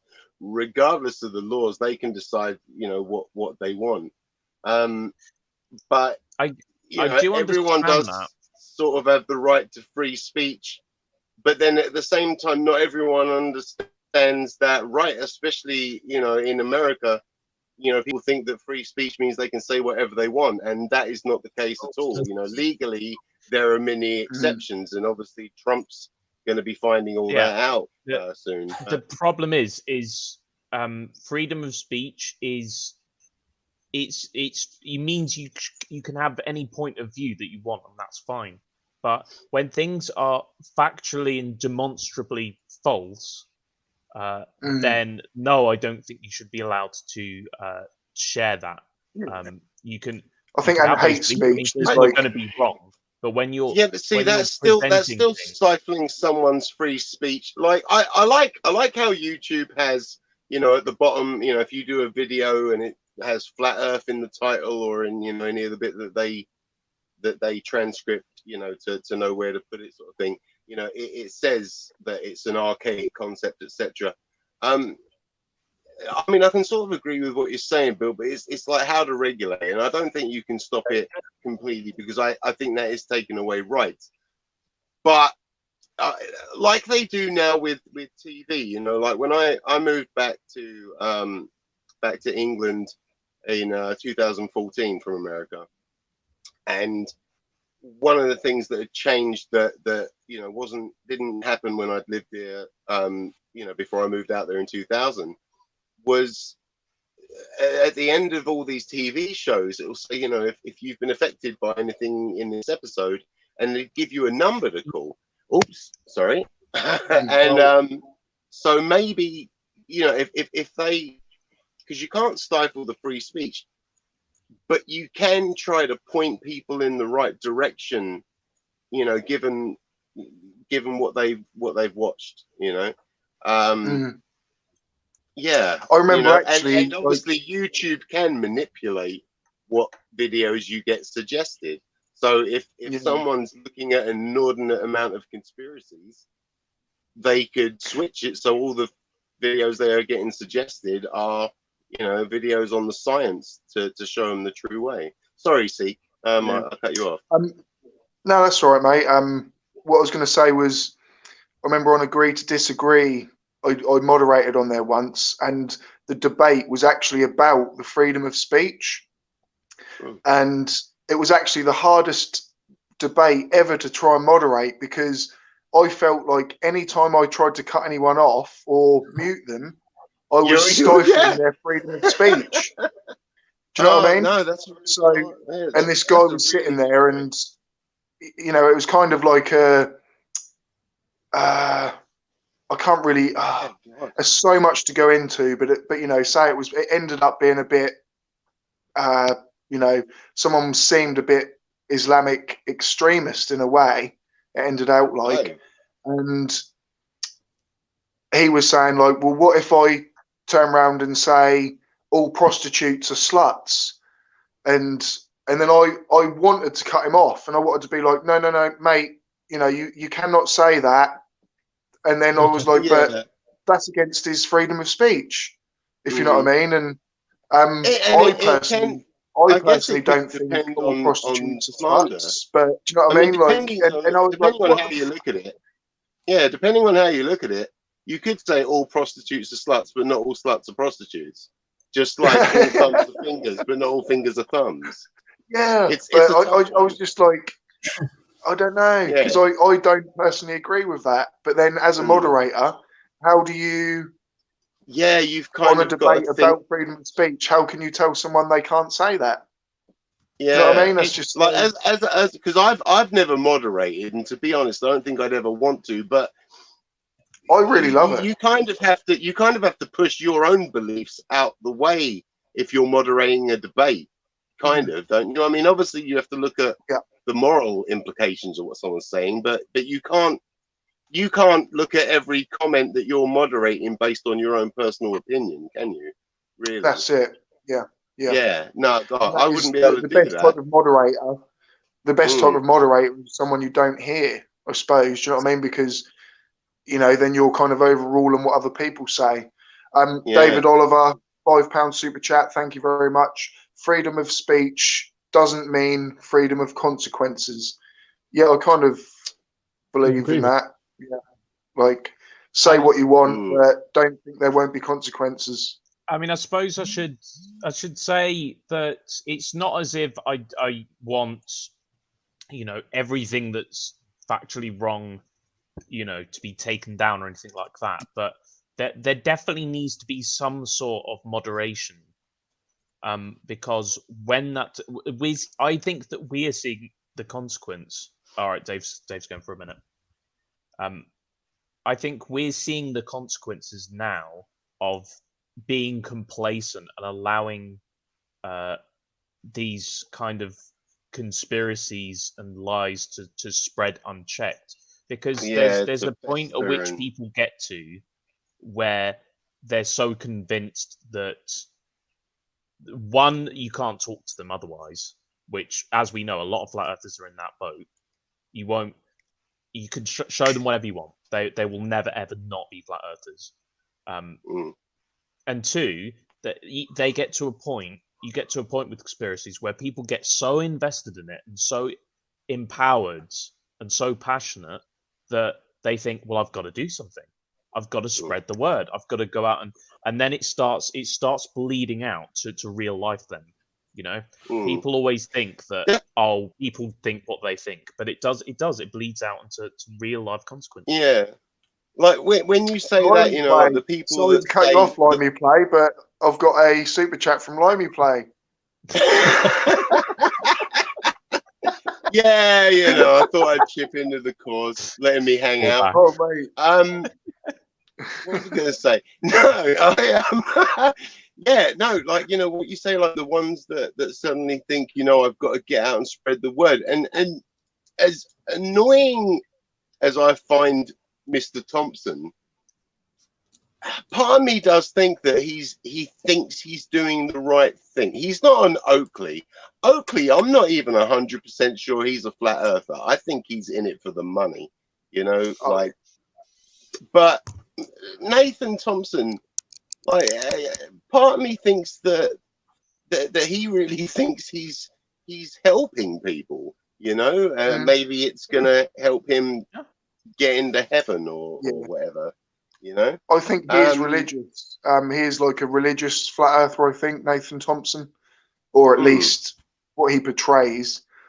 He's not acting very religious, but yeah, he flies the Christian flag. He uses it might just be that he knows that that using the Bible is a good way to try and introduce people to the idea of flat Earth. Yeah. Say, "Oh, look, the firmament, blah blah blah," because, you know, a lot of people are quite devoutly religious in America. But like I say,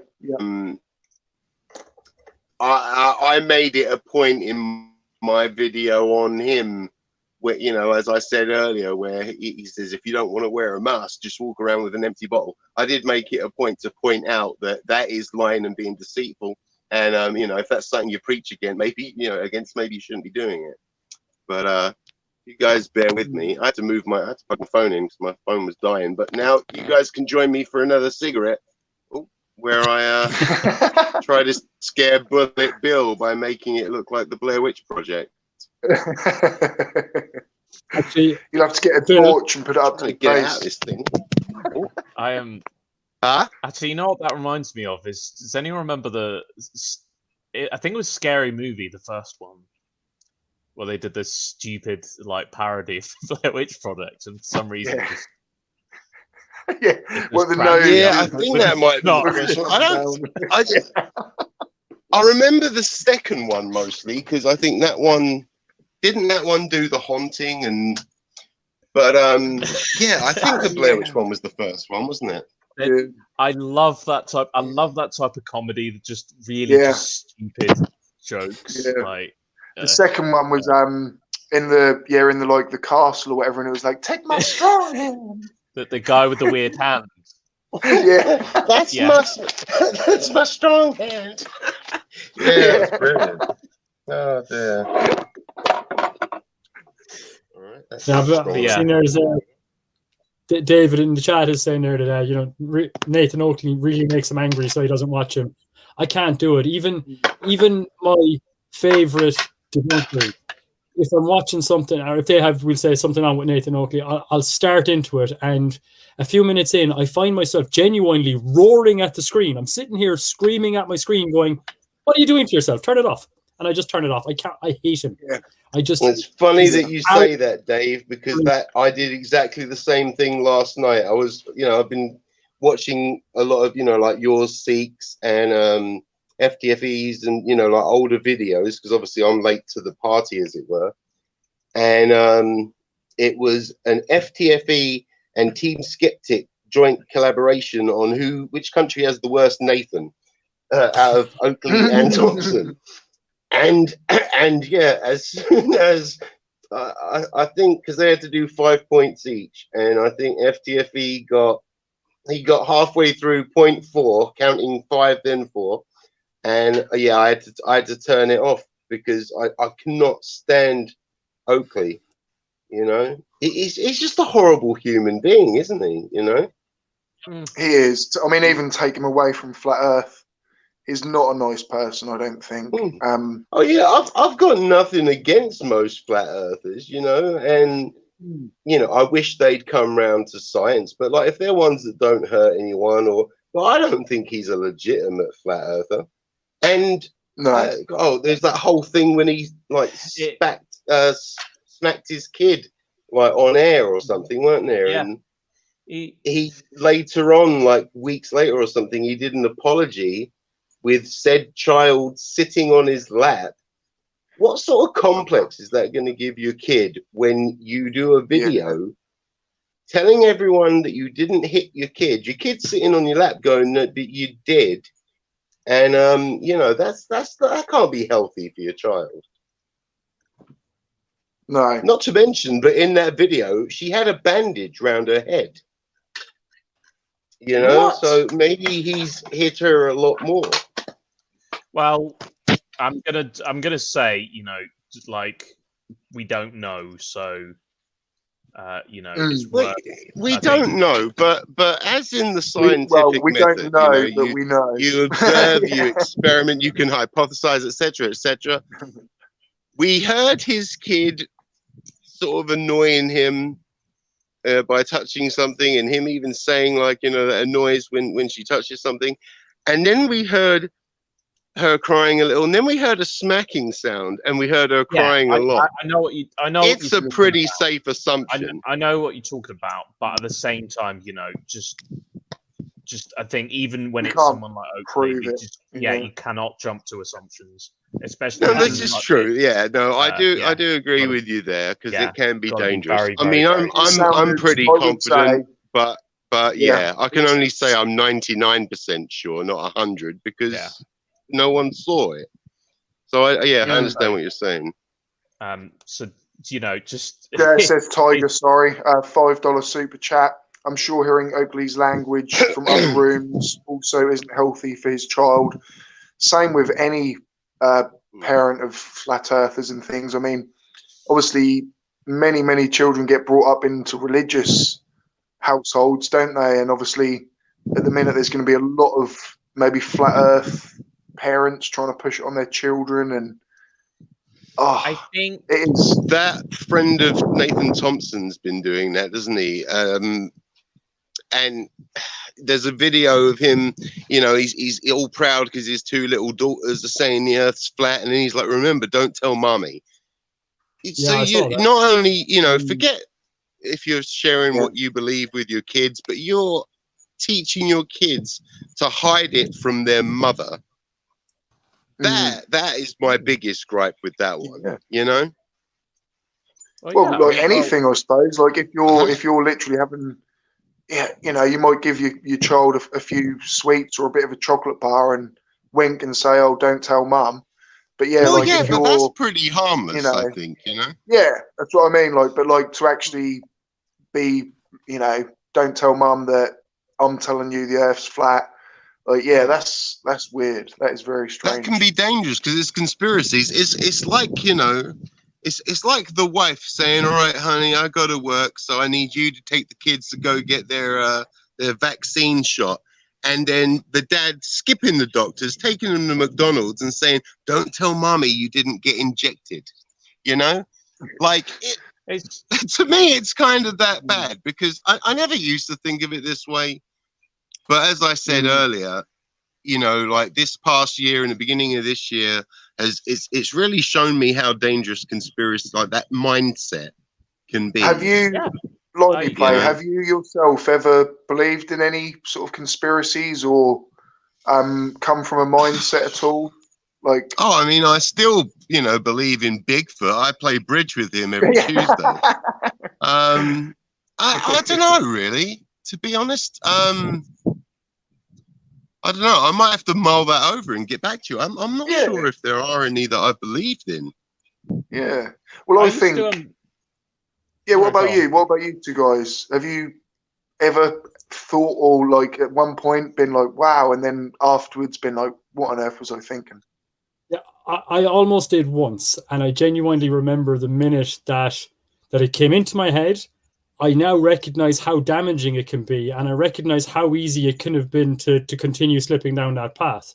But for me, I was doing something on the computer. I don't know what it was. It was a number of years ago now, and I'm assuming it was YouTube, but I don't remember. And I saw some video talking about faking moon landings. And even though I have a fair bit of knowledge about some of that kind of stuff, I saw the video, and one of the questions they said in it was, why haven't we been back to the moon? At which I went, I don't remember hearing we have been back. That's a good question. I wonder why that's the case. And luckily, I have smart friends. And when I met one of my friends later on, I said, have you any idea why we haven't been back to the moon? And he just turned and looked at me and went, we have. And I went, all right. And then I went and I looked it up. Oh, look, we have been. Then, oh, my God. Like, but that was like, had I met somebody else, had I maybe spoken to somebody that also didn't know, then they could have gone with me, oh, yeah, I see what you mean. And that could so easily have been down a ridiculous path. And that's something I'm never going to forget. It's funny you mentioned that, Dave, because it was only a couple of days ago I looked at, I was watching a debunk video, but part of the footage, arguing against us ever being to the moon, was arguing that the backdrop looked incredibly fake.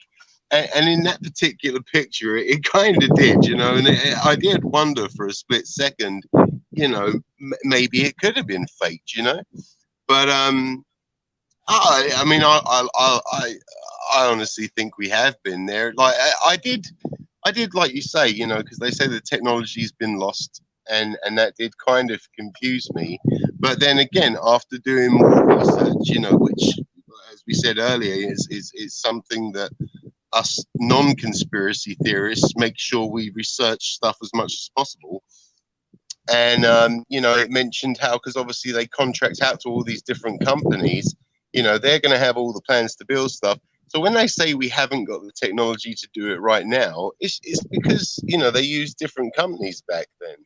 And not only that, but what I think also when they say we destroyed the technology, I think that's again one of these real cherry-picked comments where what they meant by that was the rockets, they were kind of one use only. Do you know what I mean? So they came back. They more or less, obviously, every time they went, they were destroying it. Do you know what I mean? And that's my interpretation of it. If you think about it now, go into a store somewhere and buy a record player, or go and buy a Nokia 5110. Go buy a floppy disk. Yeah, and a floppy disk. When you can't buy one, ask them why you can't buy one, and they will tell you, we don't have the technology to build those anymore. And the reason we don't have the technology to build them is people lost interest in them, so we started building something else, and we no longer have the equipment to build those. And there's another another fly in the ointment with the actual with the technology side of things, and that's that when we first went to the moon, we used analog technology. And digital technology works considerably different. It has different advantages and different disadvantages. And we've gotten so far with the digital technology we use nowadays that you wouldn't go backwards to using the analog. But also there's new challenges we haven't tried yet, things we haven't or well, they have since, but challenges that they haven't fully encountered and that they don't know how to deal with. So this is what they mean by we don't have the technology. It's just that what was there then is different now, and things are different. Yeah. Actually, you're saying, Seek, about I've never believed in conspiracies before, but I did used to believe in a soul. I remember that's one thing I can at least say. I used to think, the idea of a soul. I think, I remember thinking. Sorry, but now I didn't quite catch that, buddy. You believe in the idea of a soul, SOUL, soul. I don't know what you mean. Soul. Like something that goes to heaven when you die, a soul. Yeah, like save your soul. Yeah, that soul. Oh, yep. Sorry. Yeah, I'm with you completely. Yeah. So, because thinking about how the brain works, but anyway, that's just one thing that it's just I've come to think. I don't think that anymore. But the thing is, like consciousness. Yeah, I think believing conspiracies is just does not have to be this big thing. I mean, well, your example of that. I mean, because people can get convinced of stuff. It happens all the time. It happens to all sorts of people. It happens to educated people. People can get tricked. People can get fooled. Professor Dave said that actually in one of his videos. I love Professor Dave, and he said, "You've fallen for a scam, but it's not a big deal. It happens all the time, and it's happened to me. It helps. You've got to be able to just take that second to be like, wait, am I sure about this? Yeah, and it's how you deal with the scam. Just to have that bit of introspection, because then that will help get you out. If you can't do that, then you're never gonna escape. There's also this kind of fear about admitting that you made a mistake. It seems to be like a need never be wrong about something, which I don't really understand, because for me, the moment I started embracing that not only can I be wrong, but I'm wrong way more often than I would actually like to admit. But embracing that is really what allowed me to be wrong less often, because when you allow yourself to admit that you're wrong, you can go and now stop yourself being wrong and become right. So I don't understand this obsessive need to just never be wrong about anything. So you can never say, oh yeah, do you know what? I thought that was a mistake. I don't anymore. Yeah. Yeah, no, good point. Because once you can here admit actually in the chat, that you could be wrong. Sorry, mate. Go ahead. Oh no, sorry, mate. I was just going to say Pixel Domination in the chat saying STST. I've been caught out by a bank scam, and yeah, I mean even little things like that. I remember years ago, just before one Christmas, I drew out, I don't know, say about, I think it was about £500 just before Christmas, and that was like my, going to get everyone's presents that year. Someone must have been watching the cash machines, and they noticed that I'd drawn out like quite a large amount of money, and then I walked off. 30 seconds later, some guy come up to me, he was like, "Oh mate, I'm just about to jump on a go abroad or whatever. I've got all this jewelry I need to get rid of before I go." I was thinking I was buying about £1,000 worth of jewelry for 500 quid, and it ended up, probably being worth about 20 quid.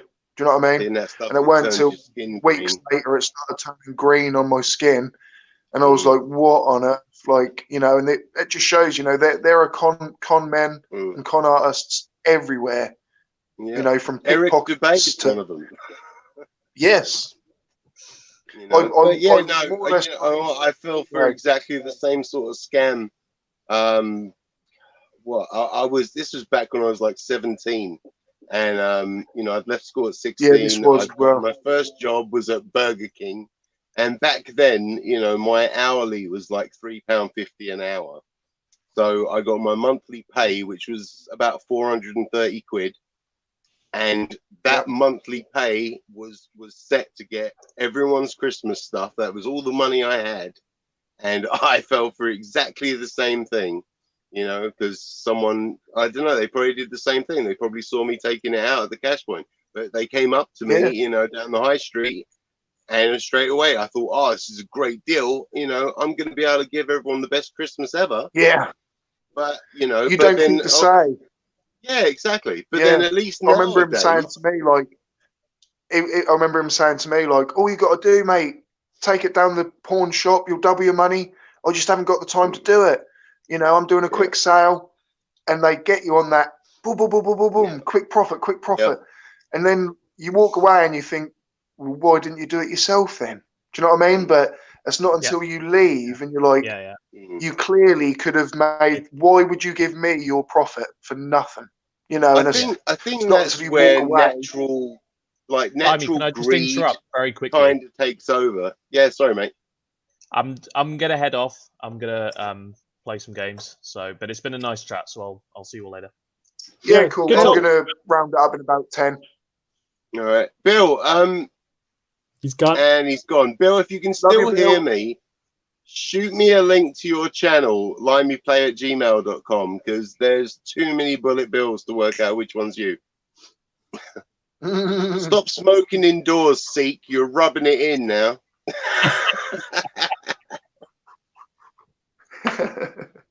Oh, how's everyone's lockdown going? You know, like I'm on lockdown at a holiday park because normally, well, so I injured my back some 5 years ago, and you know, I had surgery scheduled, and then the pandemic happened.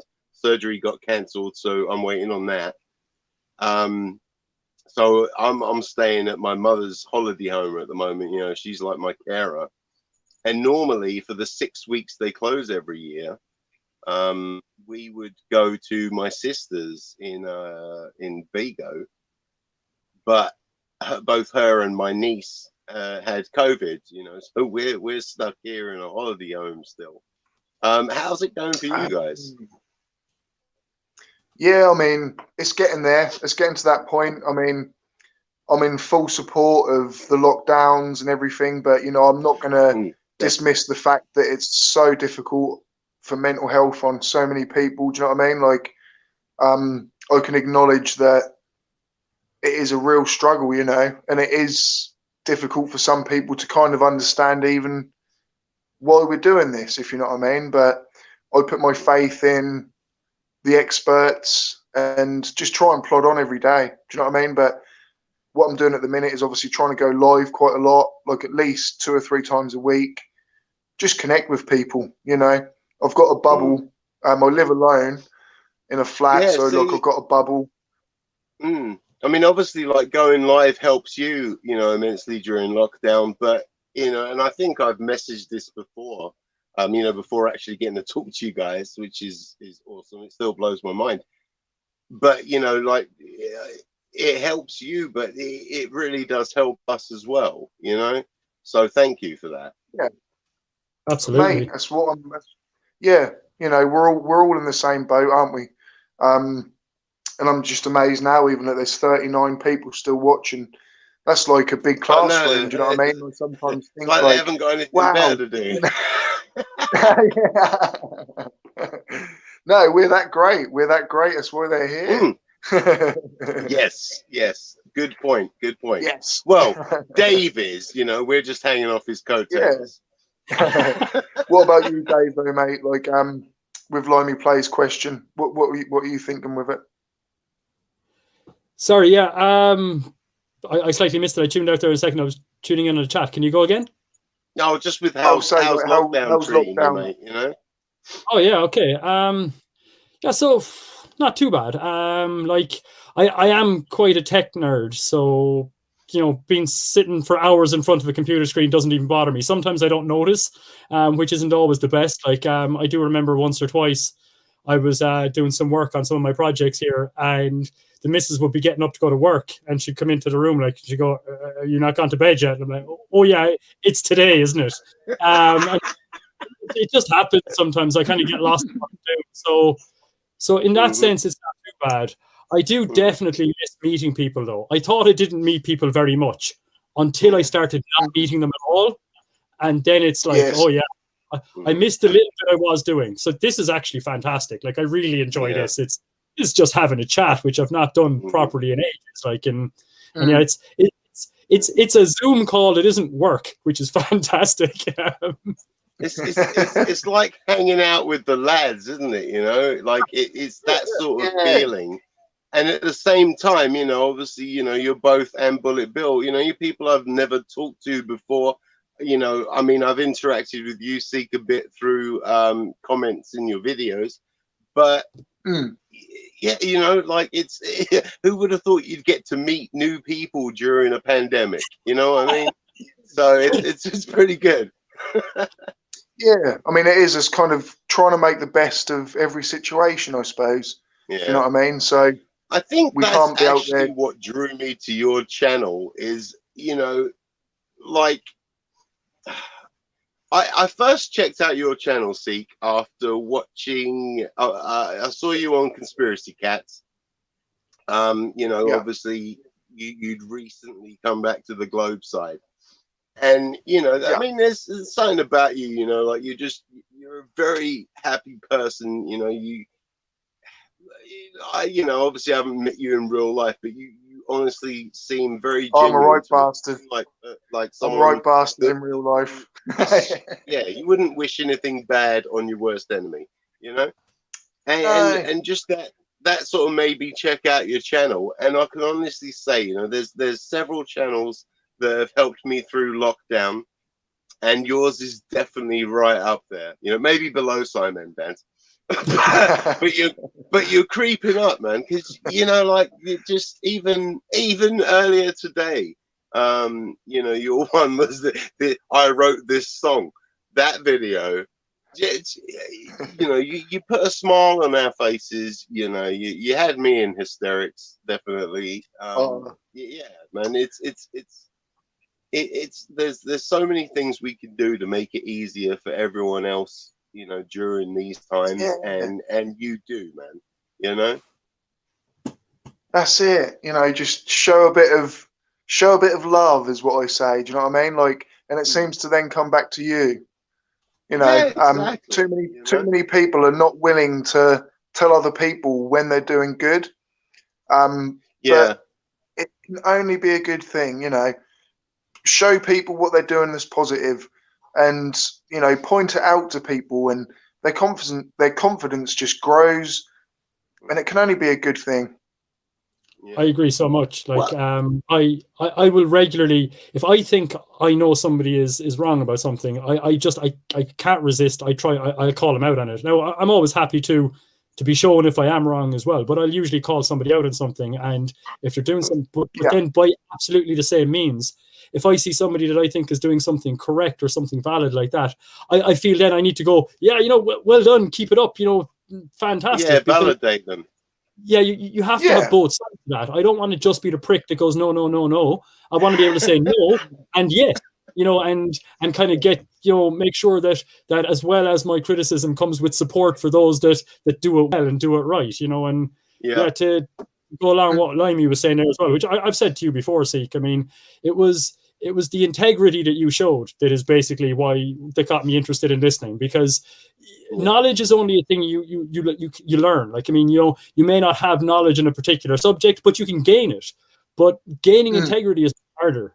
Like, I'd much rather deal with somebody that knows nothing but has got good integrity than somebody that knows lots of stuff and has no integrity, because it's going to be much easier to deal with that.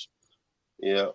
Like, I mean, Seek, you know, like out of us three, and I'd probably bet most of the people watching, you've probably learned more in the past year than most of us have, because you've got that willingness to learn, you know, like I don't know, like, you know, from going back over like your past video, you know, you weren't embarrassed about being a flat earther, you just wanted to know the truth.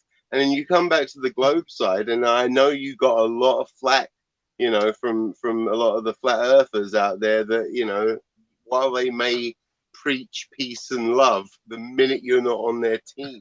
They're horrible, horrible people. But you know, you've taken it all with a pinch of salt, and you know, and you've done exactly what your name says, is just to look for the truth. And yeah, I've got to give it to you, man. Like you're a huge part of why I wanted to go from just being a viewer to actually pumping some content out. You know, yeah, mate, that's brilliant. You're awesome. That's so good, but like that's literally make me want to bloody well up, mate. Honestly, just to think that kind of the inspiration. Don't start crying or go get yourself a drink down. Mate, you know? No, man, no, but yeah, I know what you mean, though. But yeah, it is good. Oh, I wanted to ask earlier, Seek, like, because you know, going by your sort of, you know, you kind of got a sort of standard UK accent like me. Like, you know, obviously you never want to give too much away online, but are you Kent based at all? A lot of people ask that, but no. I don't mind saying where I live at all. Actually, I live in Suffolk. Oh, okay.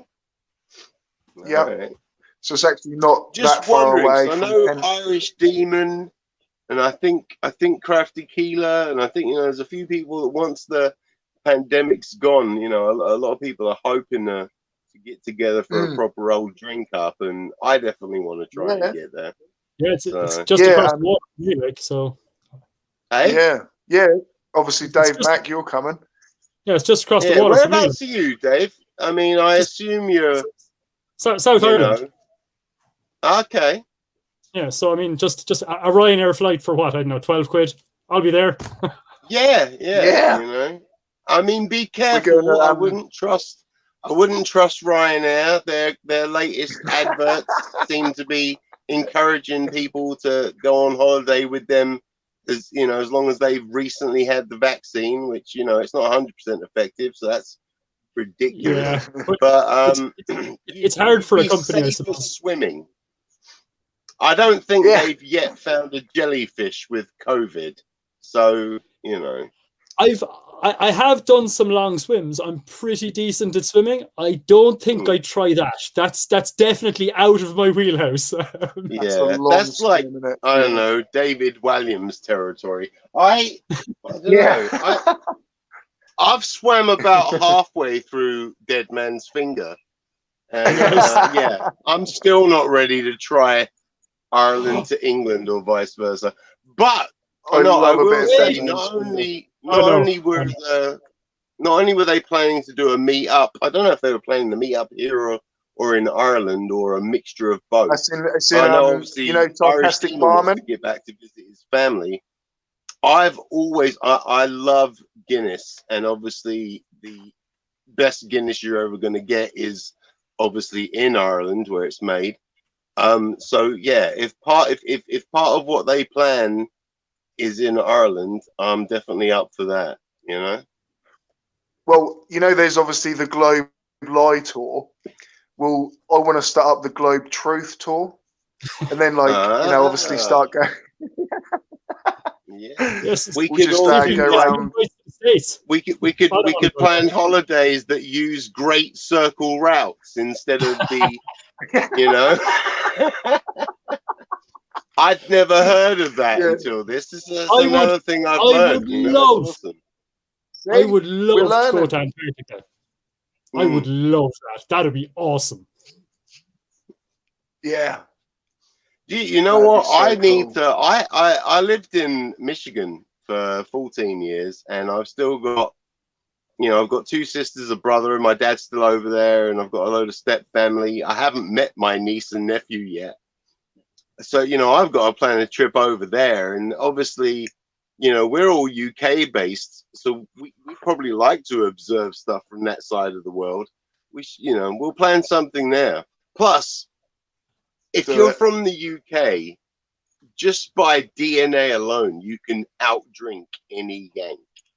Okay, there might be a lot of Americans that will disagree, but I tried that. I built a hypothesis, and I tested it for 14 years straight. And I'll tell 50% of our viewers are in America, so be careful what you're saying. And that's fine. I'll say it to them. Like 50% of my family are American, you know, even though it's through marriage, you know, they're still family. You know, I talk, you know, they're still a huge part of my life, even though my dad and stepmother are divorced. But you know, they're not my family. They say the same thing. I mean, they call me a said something. Oh no, yeah. But yeah, you know, we're English and Irish. I mean, I'll admit that Dave could probably outdrink me, even if he's not a big drinker. He's Irish. It's in his DNA. He's born with it, he might not even want to be able to outdrink me, but he'll be able to because that's how his body was built. Apparently by God, but I disagree with that. Classic. Yeah, here's a question. I think I'm gonna. Oh no, sorry, mate. You carry on. Just a quick question. You know, obviously, we talk a lot about the conspiracies. Religion's kind of that sort of on the fence one, I think, because.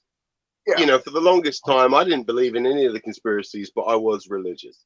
You know, circumstances happened in my life that sort of pushed me away from God, and you know, now I am an atheist. Can I just ask, you know, are you guys both atheists? You know, what's your views on that? Yeah, I'm almost anti-theist, let alone atheist. I'm not quite there, but any of the definitions of theism that have been brought forward to me, or the definitions of any gods I have come across thus far, I can say with confidence all of those I believe do not exist. There is possibly some form of a god that hasn't been described yet that, I don't know, maybe does. But so far, any of the ones that I have come across, I'm quite happy to say, no, I believe they do not exist. Not even just I don't believe they exist. I'd be very, very similar to that, actually. I'm almost actually searching for a proof of creation. I haven't found it. I thought I did at one point, but no. But yeah, I mean, I'd love it. I really would love some type of, you know, but if there was something behind it all. But no, I don't believe in it. Seek. Maybe if we don't have somebody, because I just noticed there, we're up to 90 subs now on the other channel. Maybe if we don't have somebody at the start, what we could do is you and I could maybe have a few emails and try and get one or two topics together. And I'd be happy to do a little bit of research into what the area is. And we could just chat about it amongst ourselves. And maybe we could educate each other on these topics. And I'd be quite happy to do that. Yeah. That's a good idea, actually. Have an actual discussion. Yeah, that's a good idea. Yeah. Yeah. Yeah, no, I asked, I mean, yeah, and like you say, I mean, well, there's been times in my life that I've been sure something was a sign from God. You know, now I realize that's you know, it's kind of the case that if anything good happens, you think, oh, gift from God. And if anything bad happens, you know, what did I clearly do? Pissed him off in some way. A lot of time, God doesn't blame. It's, you know, when it's good, exactly. Me when it's bad. I mean, you know, as much as you can, and obviously the Bible is like a flat earther. It cherry picks stories from other religions, you know, it really does. But, you know, there's no definitive proof, obviously, that, you know, maybe there is a God and maybe God caused the Big Bang. You know, there's nothing to say that didn't happen. But the only reason I ask is because, you know, like I say, things happen in my life that sort of, I basically started off having a deep-seated hatred for God because of what happened, and things just changed from there. But it was after I got introduced to like the whole debunking thing, you know, like it started with SciManDan, and then it was Conspiracy Cats for FTFE. And I think you were the fourth or fifth Sikh, you know.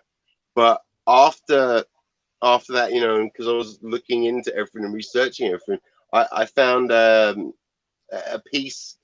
It was talking about what a physicist would say at a funeral. And, you know, the whole concept, because energy never dies.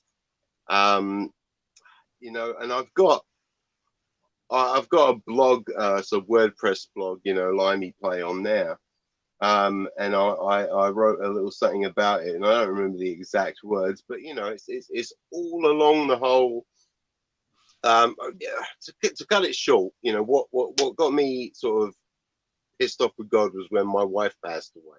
Well, I was married in the States, and she died 2 months before her 28th birthday. So I got really angry with God, and I had thank you, and I had a really hard time accepting it and all that. And you know, and I'd heard the whole concept that, you know, nothing creates energy, nothing destroys energy. And I found this article, and I think NBC covered it originally, but it was have a physicist speak at your funeral, and you know, this is what we would say, and it talked about how, you know, like, and it's great because it, you know, pushes God out the window. But it says that, you know, like, while my wife was alive, every bit of light that bounced off her was forever changed. Every particle of energy that came into contact with her, sorry, tripod's going dodgy, will never be the same again.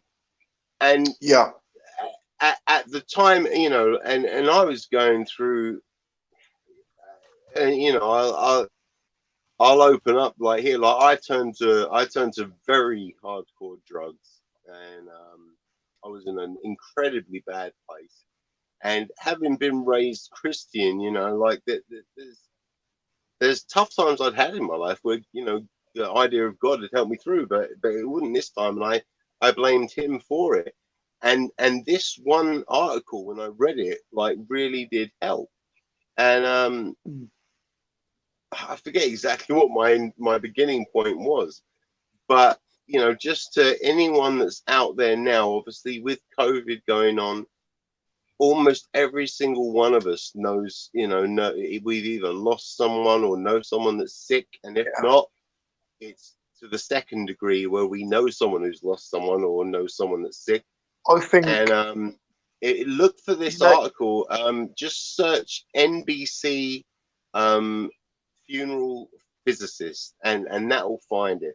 And when you realize that in the natural world, because energy is not created or destroyed, and every interaction it has changes it a little, you know, the general premise is that every bit of light, every bit of energy that touched my wife, even when she died in 2012, it's still bouncing, you know, somewhere. 8 years later, it's still affected from coming into contact with her, and that is the most amazing thing, you know. Yeah, that's what I mean. Like, you know, not necessarily an afterlife, but evidence of them continues forever, I would say. Yes. With, like, say, my mum passed away when I was 17, so you know, I was quite young. No, it's all right, mate. We're getting deep now. But like, we had a 18 now. That's not a long time ago. No, that was like 18 years ago. But we had her cremated, and we scattered her ashes around a. Yeah.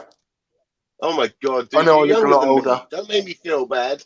Dave, please say you're 48. No, I know I look it, but no, I'm 35. No, dude, no, you look good. Anyway, I'm sorry to interrupt. I was trying to lie in there. But yeah, so we scattered her ashes around a tree, and I believe that obviously with the rain and everything, her ashes have fed this tree. So every year I go back, and I believe there is literally parts of my mum in this living tree, and it has helped to give it nutrients and helped it to grow. So yeah, like, my mum now is literally living on in a tree. Do you know what I mean? So it's not necessarily, you know. So that's the way I think is, like, our physical body goes somewhere, doesn't it? If you know what I mean. Like people say, we are stardust. I love that idea. With my wife, you know, we had her cremated because she was terrified of the idea of being buried and eaten by worms. There is a process where you can get the ashes of your loved one turned into like a diamond or something. Yeah. But like her mum and dad, who were separated, you know, they both split the ashes, and then, well, they put a third aside for me, but because right before my wife passed away, like, we lost our house, you know, we hit a bad spot, you know, like, she lost her job, and then, you know, I was working to try and, you know, look after her and pay for her medical bills when she got ill, and then I lost my job, so we were in a bad place. We lost the house, and you know, I you know, I knew I wasn't going to be able to pay to get her ashes, but my section of her ashes put anywhere really special, or you know, or get them turned into a diamond, because you know, I racked up about 30 grand's worth of debt from her hospital bills. But my point is, you know, I digress. My point is that it you know, like, so I was happy to let, you know, her mum and dad, like, you know, have like, obviously their bits of the ashes, and then I let her dad look after my parts of the ashes, and fate brought me back to England because of other things that happened, and just my mental breakdown, I guess. But, you know, obviously now I'm over here, and, well, besides the point, I'm sorry, I completely went off topic, but, you know, because I'm not there anymore, so it doesn't really matter. But the idea of, if it had happened over here, or if I was still over there, and being able to put her ashes, you know, around like her favorite tree, or in her case, it would have been, you know, a patch of sunflowers, and her forever be a part of that regrowing system. That's fantastic, you know. But yeah, you know, it's I don't know, it's a little morbid, but I think with everything that's going on, and I only ask because obviously most realists, we finally realize, I think that's that, a human. That's a human trait, I think, and that is where I think a lot of religion spurs from. Is we cannot accept that. Is that the final moment? Yeah. But like I say, is there I believe there are other ways that, you know, maybe not a soul or a consciousness lives on, but we're made of elements, particles, you know, they still go somewhere. Do you know what I mean? Like, so I think your way is just cycle. Beautiful, you know, because like you say, that's well, I mean, the way you spoke about it, I assume that tree is reasonably close to where you live. You know, that's a way you can visit for the rest of your days. You can visit your mum, you know, with obviously, you know, other people can do that, but you get to do it, you know, whilst looking at a monument to life, not a grave, you know, a tombstone. And she always said that actually. Amazing. Yeah, she said, "I don't want you coming to cry at a gravestone. Do you know what I mean? Like, I want you to go somewhere and feel happy." So that was exactly what she asked for, you know. Sorry, just to... See, now you're going to make me well up. That's revenge, right? Sorry, I think Dave Mack was trying to say something. Sorry, buddy. No worries. Sorry, just Dave. to jump a second. Excuse me. Juniper Bear memes there in the chat about just about different beliefs in God and stuff like that, and it's getting a bit difficult to try and have that chat in the chat while also being here. So I suggested that perhaps next time I'm on with you, Seek, if they want to pop in then, or else over on the Truth Debates channel. So I just said I'd highlight it. So if you see the name pop up, maybe next time I'm in or something, we'll try and drag them in and see if they want to just chat. Basically, what they were saying was they don't really know what they believe, and let's chat about whatever that might be. That's it. I'm really like, those are really the type of discussions I'd love to listen in on and things like that. So Juju Bear memes, go for it. Yeah. If you haven't already, or anyone else, please subscribe to Truth Debates. That is the pinned message at the top. That would be amazing. Guys, do you mind if I subscribe to Limey Play? And Dave, what's your channel? I don't have one. It's myself and what? I know, right? He's doing well without a channel, isn't he? They subscribe to Seek because they're here, still watching us at 12 minutes to midnight. But yeah. The Truth Debates channel, hopefully myself and Sequel will have that running very soon because it's 90 subscribers now. So if you want to see more of Dave are literally going to, treat that as like, say, agree to disagree. We're going to be partners on it, Yeah, when we're done with the live streams tonight, I mean, obviously, as you can imagine, my social network following isn't amazing as my YouTube following is only 21. But I'll share the truth to debates all over my different social networks, and I encourage everyone in the chat to do the same. Let's try and get them up to 100 in. You've got 11 minutes before midnight. If we can get them up to 100 before midnight,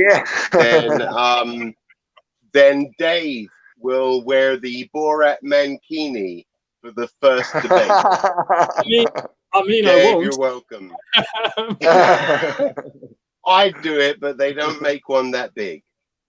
Oh, guys, right? So, which way round you put it? I tell you what, I will turn up. I will turn up. Now, bearing in mind, guys, during lockdown since June, I've put on 5 stone. Okay, but if you guys get up to 100 in the next 11 minutes, I'll turn up to your first debate in a training bra. Okay, that is how much I support both of you. I don't know if I want that. Thank you. No, you probably don't, because it's going to cost way more in counselling and therapy than you could imagine. Guys, I'm going to round it up now. Thank you so much, everyone. I'll just say goodbye to everyone in the chat. Gary Wybenger, thank you very much for turning up and helping my algorithm and giving everyone in the chat something to enjoy. Gary's good. Yeah. Pixel Domination, Fred Bailey, Demon Orb, Martin H, Juju Bear Memes, Breadzilla21, D Ross, Surav Suresh, Adam L. Oh, Adam, mate, sorry. I did see your ask to come on here, mate, but I was then going to be sort of rounding up, but you're more than welcome to come on next time. I'll always just kind of have the link pinned to the top, but just let me know in the chat.